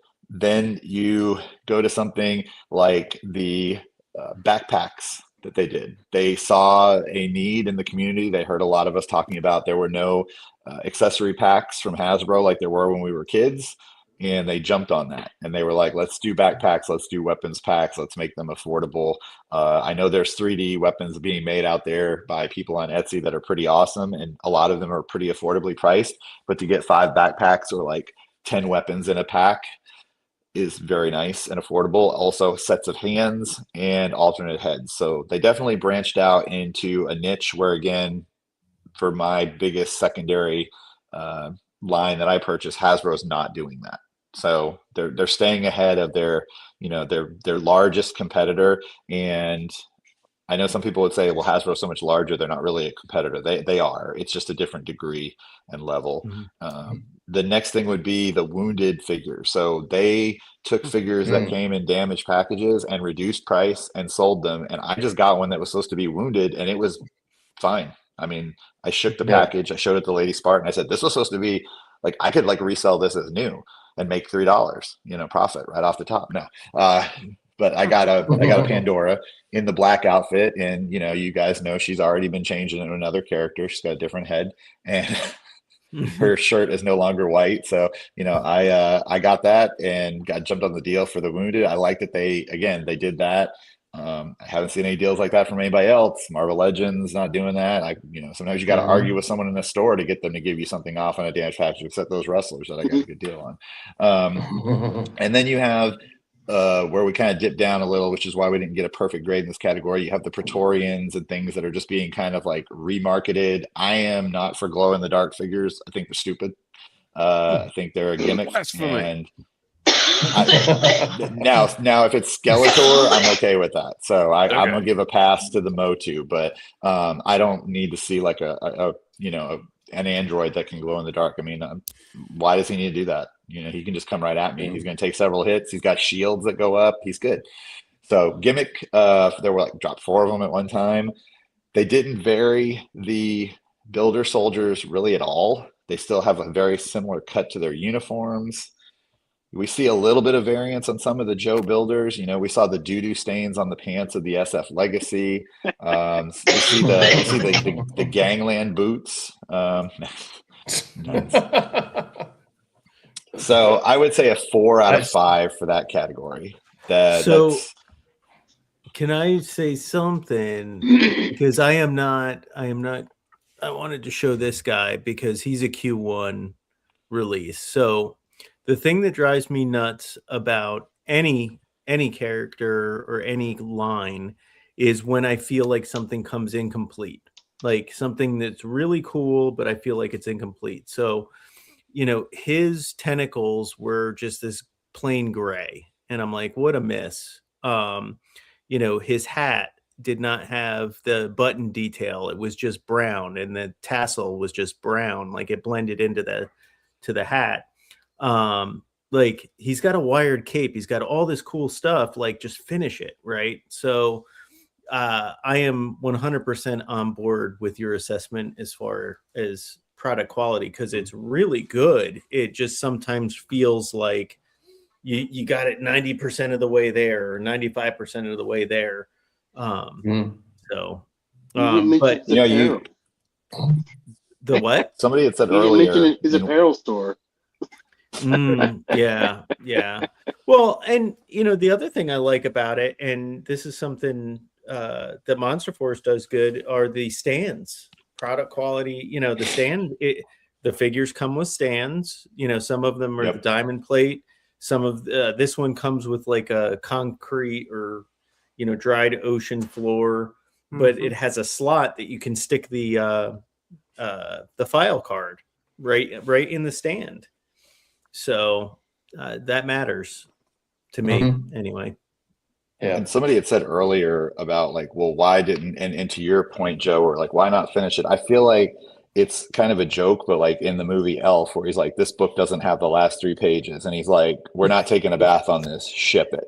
And I work in production. I'm a production manager by trade, and some of the things I've worked with, you can't do that because something could blow up or hurt someone. But then there are products where someone's like, well, this isn't going to be that big of a deal, or they'll figure it out when it gets there. They'll correct this on. So I think that's what happens is some of the time somebody comes along and they say, hey, wouldn't it be cool if this was on there though? And they go, ship it. Right. We're not waiting. We're not delaying our communication to our customers. We're not painting buttons on there. They can do that themselves. They'll be like, they'll be like, Uncle Clutch is just going to tell everybody to buy red paint anyway. So it's fine. We'll be okay. But yeah, so I think that's kind of what we suffer through. And with Hasbro, God only knows, like, I feel like they don't have anybody that even like cares about the line. They just care about getting certain things done, checking boxes. All right. So the next one. Yeah, go ahead. I was just going to say, and Hasbro's just as guilty, if not more guilty than an unfinished product, because if you look at the Awe Striker, you got to invest another $100 to get it to look even remotely decent. And True. it's just, it's not a Valaverse problem. It's a systemic problem, I think. So they're all in cahoots. Yep. The cabal. All right. So the fourth category of product price, I have here released and announced prices on stripped figures, fully accessorized, and wounded. Again, the wounded figures being reduced just a little bit because of packaging. That's cool. Because again, if you're going to give that as a gift to someone, you might be able to say like, hey, this is not going to look right. But if someone's going to open it and customize it or play with it anyway, they don't care. So you're giving them a break. We have the infantry commando on one hand who comes with all this gear. I think the head is god awful because, I was an infantry commando and I never wore anything like that. I would have suffocated in the first 5 minutes. People don't realize how hot a baklava is. And the first thing that happens when you put goggles on is they fog up. So, and even with cool defogging spray, they fog up. So you're constantly just taking the crap off.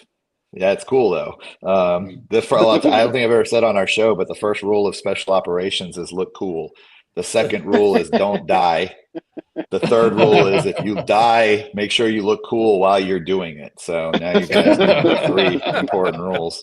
That's why we wear all those cool sunglasses and stuff, because you got to look cool. Sometimes that can intimidate the enemy. It's like, whoa, those guys look really cool. We shouldn't go over there. Those sunglasses are so scary. Exactly. They're like, if they got those, they're serious. They mean business. Oh man, they're cool as hell. Oh man, their helmets are way better. So let's see here. I gave them a 5 on pricing because if you have not just the thing where he came out and said I'm reducing prices, but like if I want to get a figure that's stripped down and has just hands and a little tiny gun and a baklava on, it's $20. If I want to get a figure that's got some hands and some accessories, that's closer to $30. So I feel like they are trying to slightly outpace their competition with that. And frankly, based on some of the figures we talked about tonight, they are doing that. And they really are not going to have to work too much harder to do it because if they're in a race with everybody else and the other people are starting to walk backwards, well, they're just got to keep walking forward at a medium pace. And the SF Legacy was a big example of that. Are there some things that are cool about that? Yeah, the RPG is cool. The helmet is cool. I'd love 10 of those helmets. I'd give them $42 for 10 of those helmets, right? Because then I could just give everybody cool helmets so flat. You know how much hard work I have to do to make a helmet like that? Like a lot. But some of the stuff on there, I'm just like, and some of the people that customize that I communicate with, they're just like, what is going on with this, this paint job and things like that. So I think, they just have to stay a little bit imaginative. They have to keep some control on their prices, and they have to, not just release colored and glow in the dark figures, but throw us a few bones. We've got a female figure coming from them. The Garrison, the big dude with the Malice. haircut that looks like he's from Metalhead. Wakanda. Malice, yes. So I went to overall value was basically an average of the scores. So everything, they came to a 4.5 out of 5. And I wasn't sure, where they were going to end up as I was doing it. But like I said, I was really just trying to be objective. And, I would say the only thing that it wasn't a category is kind of what we talked about Monster Force, right? Was like, sometimes I want to get something that they released and it's like, well, now I got to like hope Big Bad Toys has it or go to the secondary market. And I'm just not going to pay someone stupid amount of money for a figure that I really just want to make into a different, better figure. Because then if I wanted to sell it to someone, price point wise, or do it as a giveaway or something, like I'm going to take a bath on it. So I did actually bring that up to them one time on their social media as far as like, hey, a problem is the availability. And it was taken really wrong when I said, hey, I'm actually saying like, I like your product and I want to give you money. Like, this is how capitalism works. And like when like a terrible student who had to go in the military because of lack of options is having to explain to someone about capitalism, like we've hit a rough road. So, I was like, okay, gotcha. We're not going to do the capitalism review lesson. Okay, cool. I'll just suck it up and hope I find something from somewhere, and that's fortunately people are, trading and selling on eBay. Some people are selling at a decent price and not just trying to, kill each other over it. But yeah, I think that's the only thing is like when these figures are hitting and it's like, okay, you sold, let's say they ordered 5,000 and you sold 5,000 and you have 1,000 people more who want one. Okay, you under ordered, do a re-release, figure it out, get the product into the hands of the people. Yeah. Agreed. Yeah. Looks like they're the top dog right now. Yeah, and we gotta send that to Hasbro or to Bobby and just say, hey, you're beating Hasbro. Oh, he knows he's beating Hasbro. He talked about and we talked about that. He is in a prime space right now. He needs to strike while the iron is hot. And I think the only thing that's tripping him up is because he can't fight the fact that he's a smaller company. He does need to get more figures out per year. It's agreed. The recolored, the reissued, different colored figures. That's just to keep the lights on. He's got to have something out to keep his name recognition, keep his brand out there, and I don't fault him for that. I mean, he understands that he's building a niche for himself. He sees what Hasbro isn't doing and is doing that, knowing that people will buy it. It's crazy. Like the most views I've had on any of my longer form videos is one of his weapons packs. Not a figure of any other line that I have ever done. It's the weapons pack Lima. I've gotten over like a couple of thousand views on that. And so there's clearly, he knows where his niche is. And the only thing is just, I think maybe I'm wrong, but I think he's the only one doing the designs. So I think hopefully at some point he's going to have to hire somebody to help him with that so that production Mark can II, ramp right? up. So doesn't Mark II do the weapons? Do they? I believe so. Oh, don't quote okay, me. okay. Mark II Designs. I think they both contribute. Yeah. And just to respond to the figure whole, design. Oh, figure. That's Bobby. I thought you were talking about the weapons. That's the all weapons Bobby. packs. No, sorry. It's I think the figures My is bad. what he definitely needs somebody or needs to ramp that up. So, but yeah. Yeah, I mean the whole fact that a small company like that. Would you rather? Let's say it's your company, all you guys. Would you rather sell out or make so many you're sitting on them? Right. Yeah. You sell out Yeah. so you can make the next wave. Right. And and I do like the fact that he occasionally will have those not necessarily like reissues, but like we found these extra of these first, the first couple of waves, and I do like the announcements. I get the emails. I'm on the email list, so it's the July 4th holiday sales. That's when I got my Vanguard. Got a great deal on the Vanguard. And probably the second best viewed video that I have was the Recon Trooper. I had a QC issue on the shoulder, right?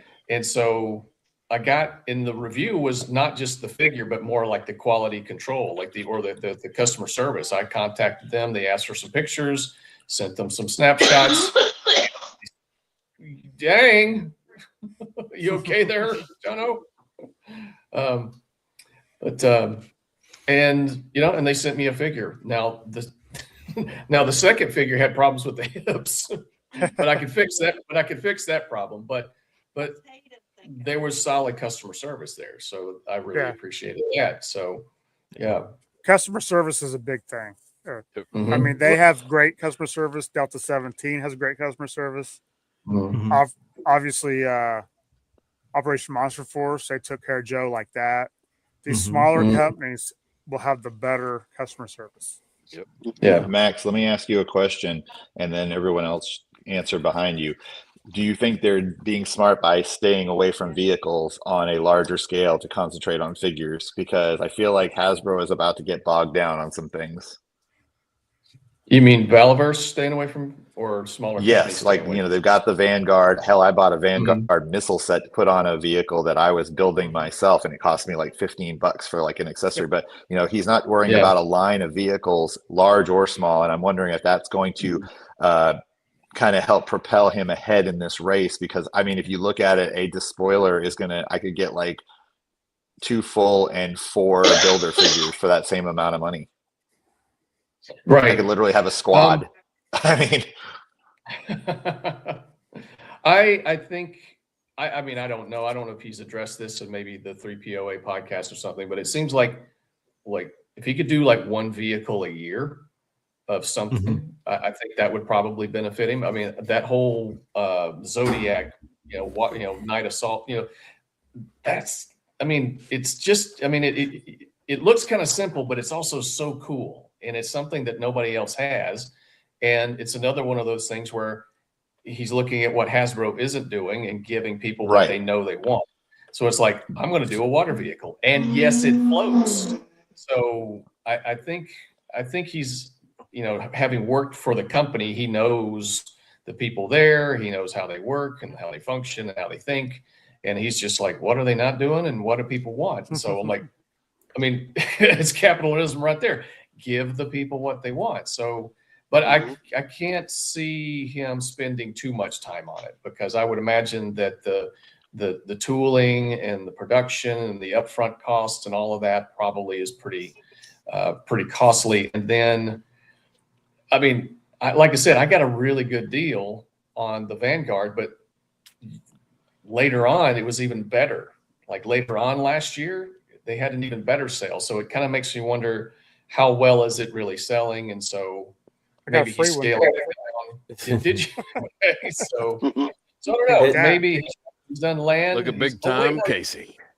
He's been working on that swarm vehicle for the longest time. We haven't had. If you think about like what's missing, like we were talking about, Dookie and I were talking about, and then I think he brought it up in a podcast, is the motorcycles for the Dreadnoks, right? And he said he uses the ones from the Wolverine, which are a basic price on Amazon of $40. So you're having to buy that, you get a figure, you may have like he has several of the little Wolverine figures.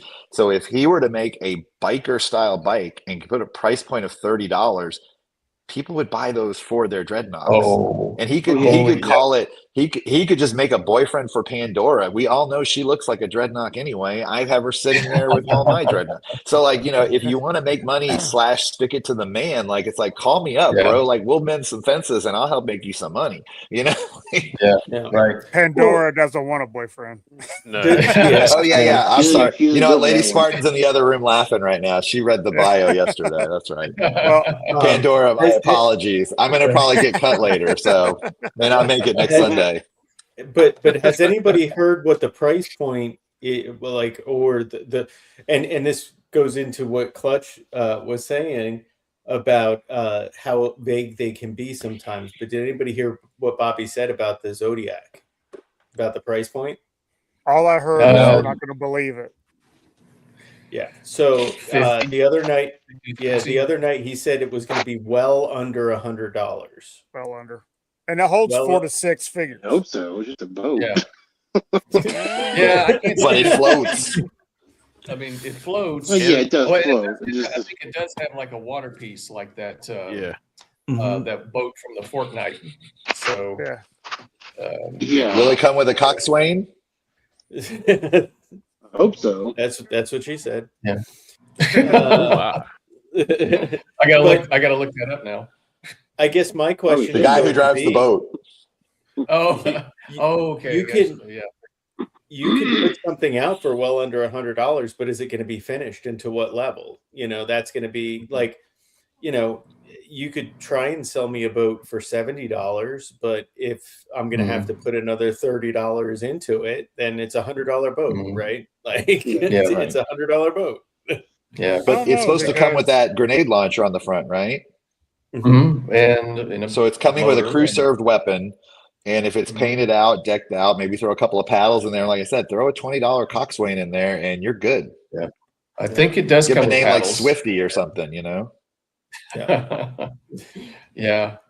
And it's interesting. He's also thrown up on the website. You can get the Reaper figure from the Vanguard separately now. Yep, I saw that. So yeah, I think I'm guessing it's probably going to be more like 75. And I'm wondering if he's going to do paint on it, tampographics instead of stickers, because it does float.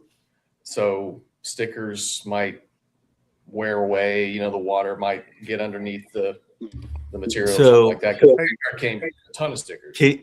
Casey, I got to be up at 3. I'm out of here, guys. Had a great time. All right. You guys Yeah, killed it. I need to jump off here too. All right, everybody. Thank you, guys. Y'all have a good evening.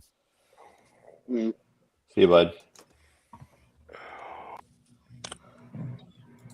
Oh, we just saw his whole living room. I like Larry's attitude. Do we really have to work tomorrow? Come on.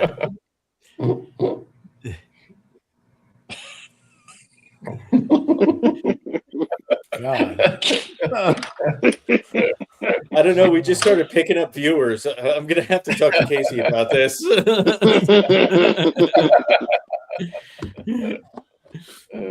No, as far as his vehicles go, I think honestly he'll have a harder time coming up with new vehicles as opposed to new figures, because inherently coming up with a new vehicle is harder.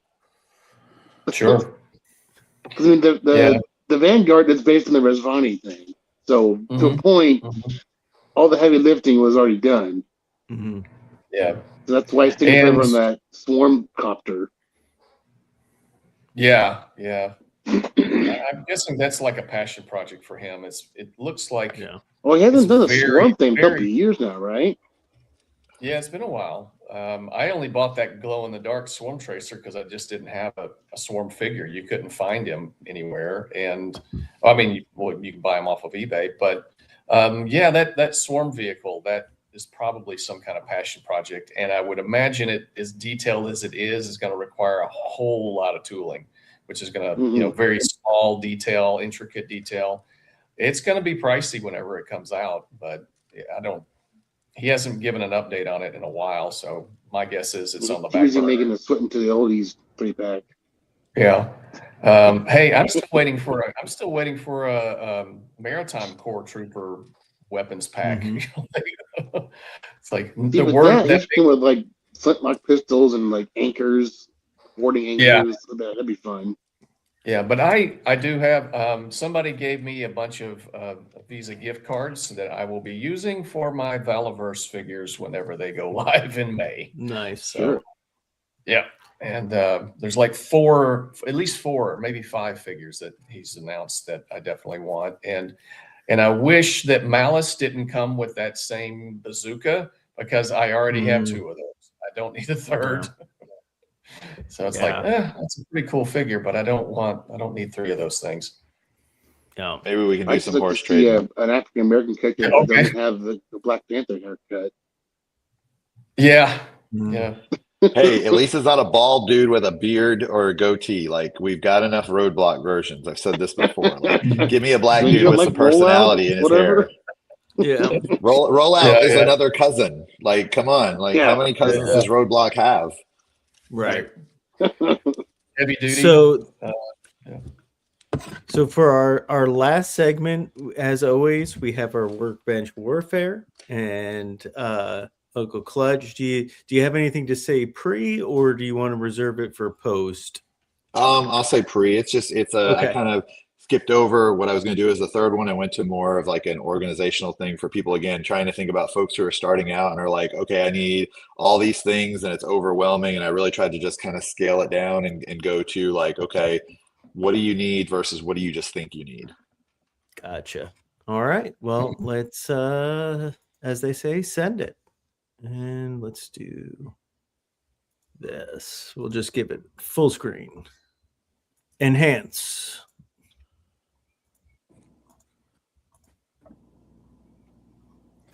Good evening, everybody.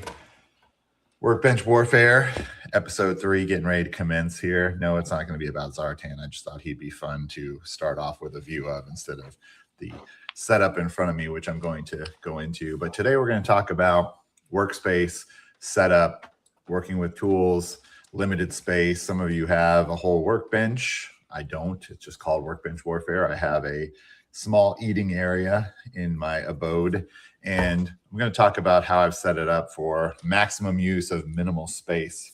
As you can see, there it is. I've got my gloves on, which some of the time I use when I'm painting and some of the times I don't.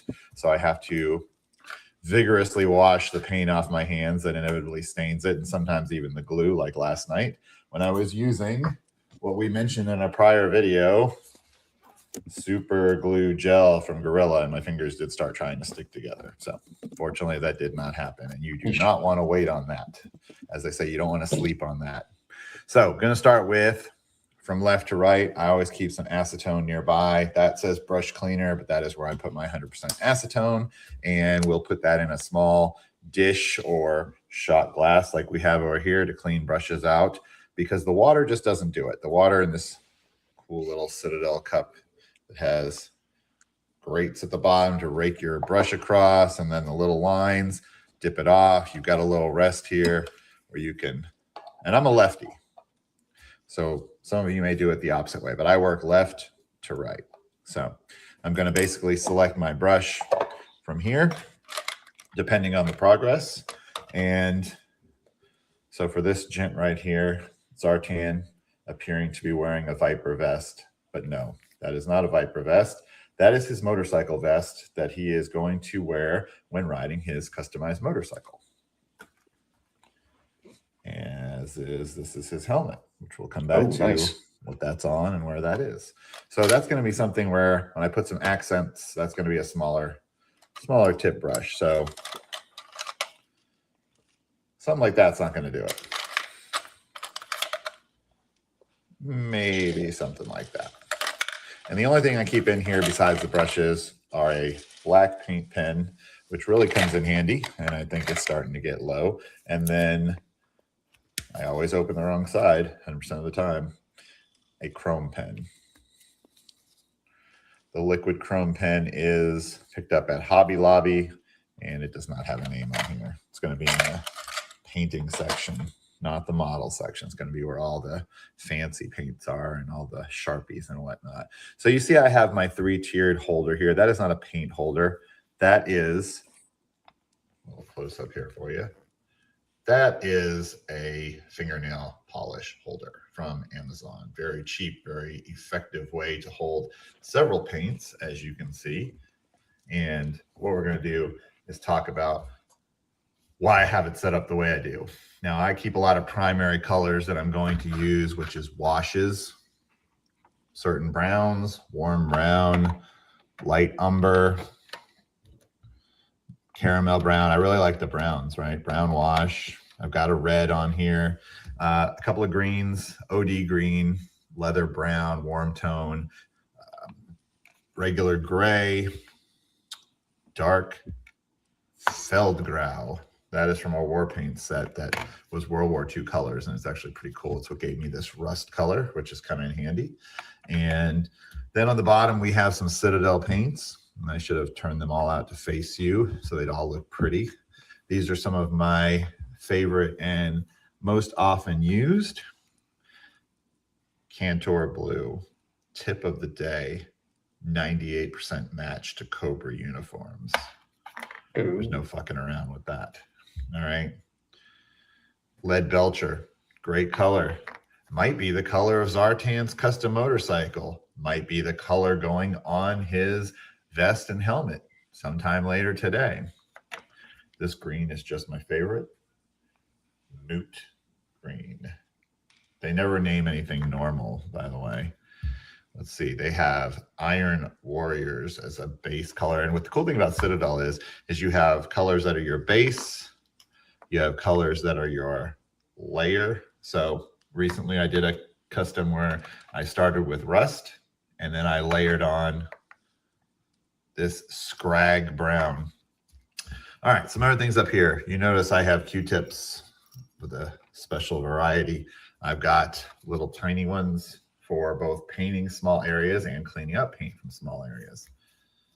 Then I've got point tip on one end. You're going to get these in the makeup section of your grocery store. I will often pull one of these out, throw it in my mouth, get it a little wet, and wipe off paint. You got to be careful, though, if you have a used one, because then you're going to get a mouthful of paint, and that's unpleasant. Toothpicks, great for applying glue to small areas, great for applying paint to even smaller areas, so I keep those in there. Clear nail polish, stinky to be damned, but great for tightening a joint, especially in all those Joes we get with the terrible ankle joints that do not work worth a damn, and you set your figure up and he falls over on his face. So also we have, for you guys know I love tattoos and overlays, we've got Microsol, which you brush on to help it fit into the contours of a figure. I don't think I have anybody. Yes, I do. I have somebody nearby that I can show you. You don't know who this character is yet. He hasn't debuted. But we'll see here.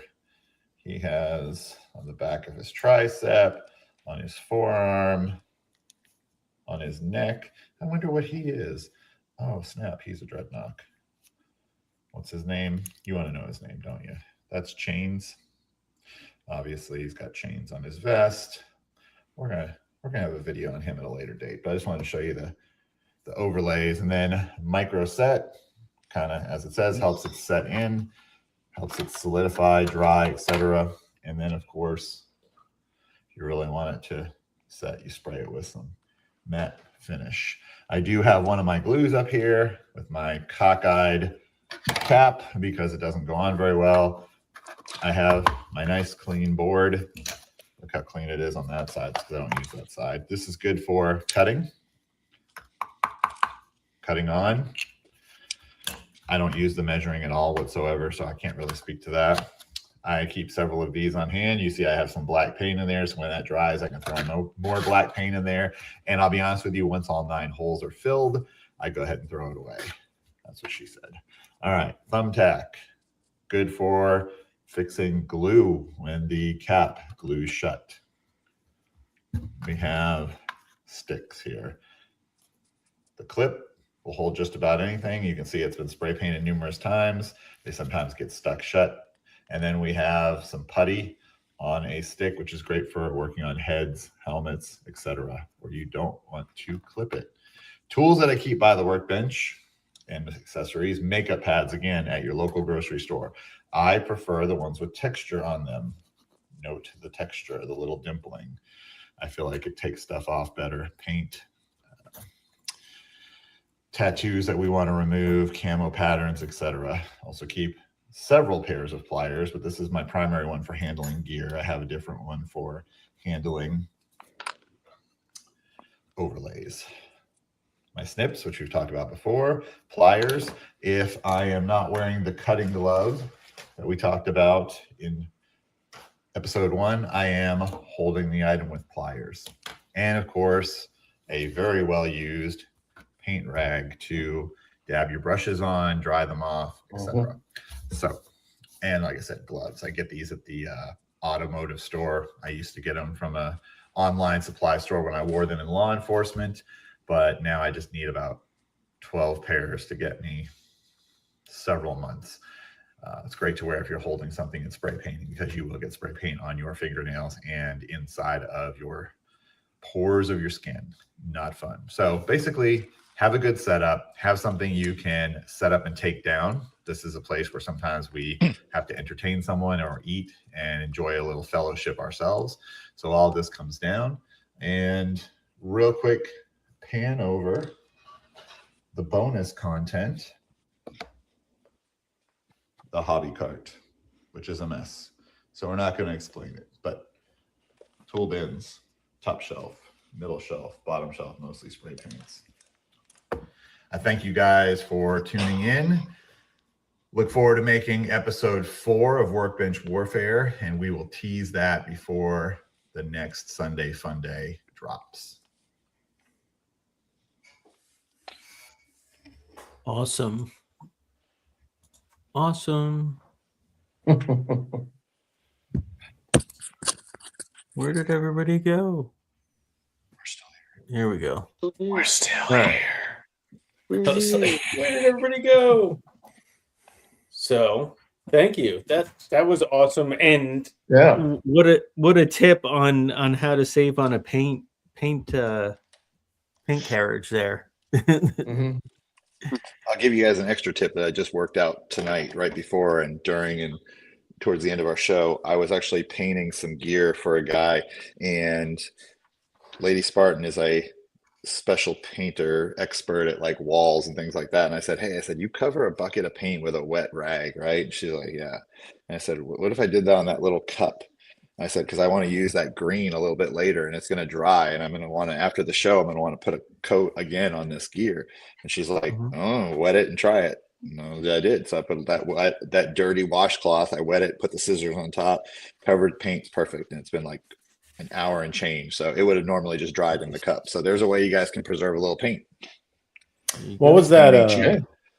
What was that blue you said? That said just for the Cobra blue, Cantor, it's like Kantor, and it's spot on like Cobra blue. Yeah, I mean, if you put it on a uniform and you walk away and it dries, like I said, it's 98% match. Okay, because I've gone through several blues to find that out. I finally brought a Cobra to a store and went up to the guy and I was like, I need to match this paint. And I said, and I've had 4 failures. And he's like, come with me. And he's like, Citadel, Cantor blue. And I was like, I'm coming back here if it's wrong. So yeah, because I've gotten Tamiya. I've used their blue. I think it's just regular blue, but and then I put mix black into it, mix it up, and just keep testing, and then until you get it right. It doesn't take a lot of black, but I'll grab it. Yeah, it would be nice if it was if there was just a one you didn't have to mix. Oh, hold on. Let me embiggen you. Yeah. Here we go. Okay. Here we go. Cantor blue. Nice. The brush on, not the airbrush, unless you're airbrushing. And I see there's a question for me here. What is Tampo? Is that like a? So that's the paint. That's like that's your your tattoos and things.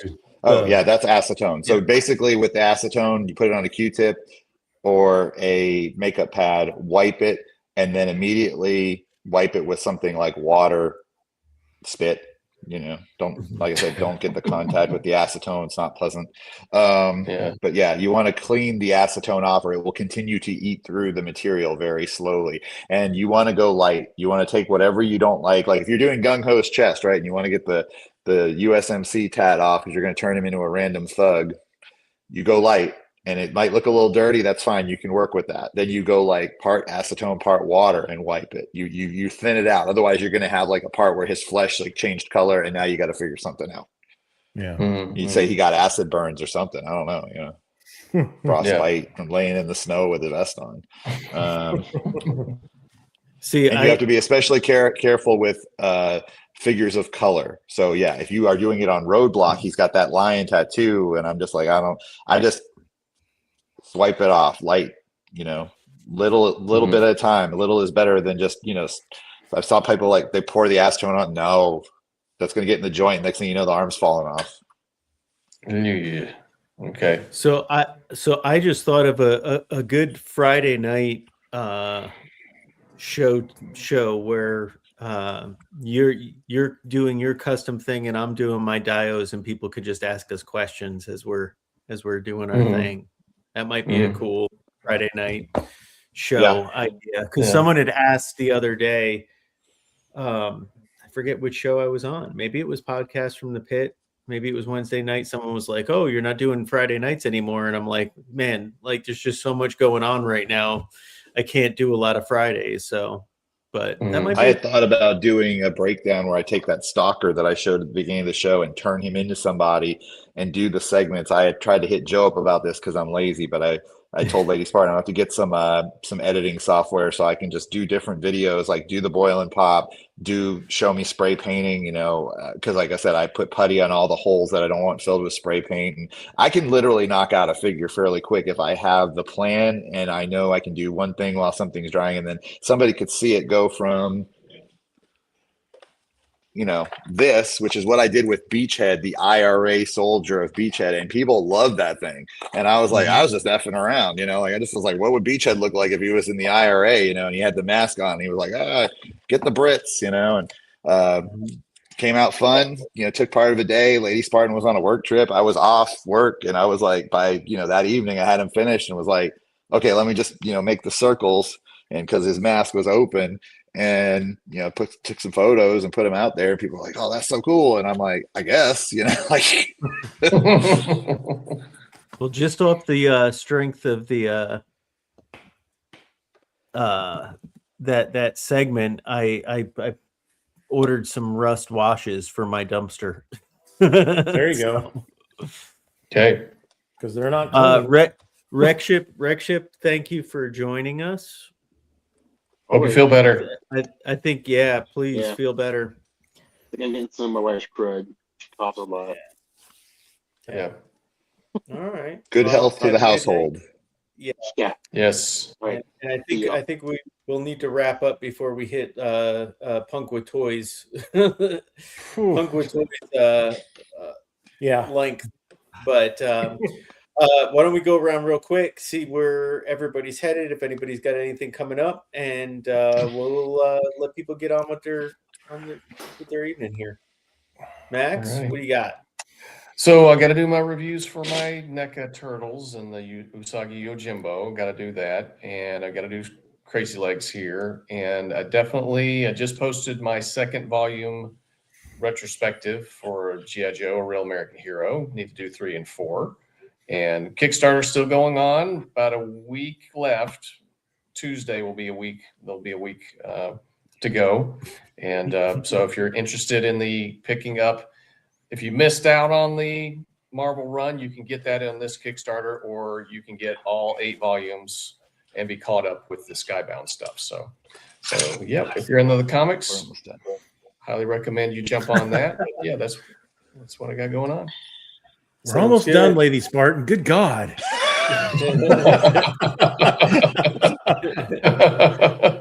Let's go. Let's go. Come on. Land the plane. Lady Spartan would be good. She would be good at the Oscars. Hello. She'd be like, all right, you're done. Thank God. Thank your manager. You're good. Playing us off. Wes, do it what do we live. got coming up? We'll do it live. O-Ring Operatives. Wednesday night, O-Ring Operatives. Danny, aka Alpha One Creative, and I are going to be talking about. I'm still waiting on an answer from him, but I think we're going to be talking about. Are you displaying your collection correctly? I don't know. So yeah, we'll have a topic. Cool. So Probably not. Join us Wednesday night, 7 p.m. Eastern time. All right, perfect. All right, Clutch. Anything burning cooking up here? I'll be watching all y'all's stuff, and in between that, a couple of them might get on Replay Squad because I got some night shift work coming up Wednesday, Thursday. But I will also be doing a couple of breakdown videos of a couple of the newest Dreadnoks, and also of the Zartan bike, the Warhorse, kind of show how I took that from zero to hero. And also, I just rearranged all the shelves today. Speaking of Wes talking about display, because I wanted to dust them, and also I'm spring clearancing some figures so I can fund my secret mercenary army that I'm building just for myself, just for fun. And they actually have their own logo, and they're going to have some drones and things, and they're just going to basically mix it up with Joe's Cobras and whoever. But I'm going to probably take some pictures of the new shelf setups and kind of tease some custom figures from the OGs, and also some versions of like the replacements, like what they would show up as looking a little more military, like Budo and Alpine, Snow Job. Like, what do they look like when they're not wearing their specialized uniforms? So there'll be some stuff coming out in both stills on Instagram and then some breakdown videos on YouTube. And here and there, I don't know when I'm going to do them and post them, but I'm going to work on them. Very cool. Well, I know, Clutch, I'm going to be hitting you up and giving you some free editing software options that I use that you can use, on your phone, on an iPad that are really low budget or no budget. If you have an Android, I do have an option, but if you're not Android, then go. No, I shall do that then, because I am okay. But I would like to do it on my tablet, because I don't like to do stuff like this that's important. I like to do it on the tablet, which is what I'm talking to you fellows on. So nice. And I'm definitely going to hit you up. Maybe we could do one with Dookie too, and just have like a creative evening, and put some thought into that, and we'll come up with something, and we'll go from there. But thank you everybody who hung in there with us. We got 4 left, and then there were 4, and we'll see everybody soon. Thanks for hanging in. Have a good night. Y'all. See ya. Night, guys. Oh, there it is.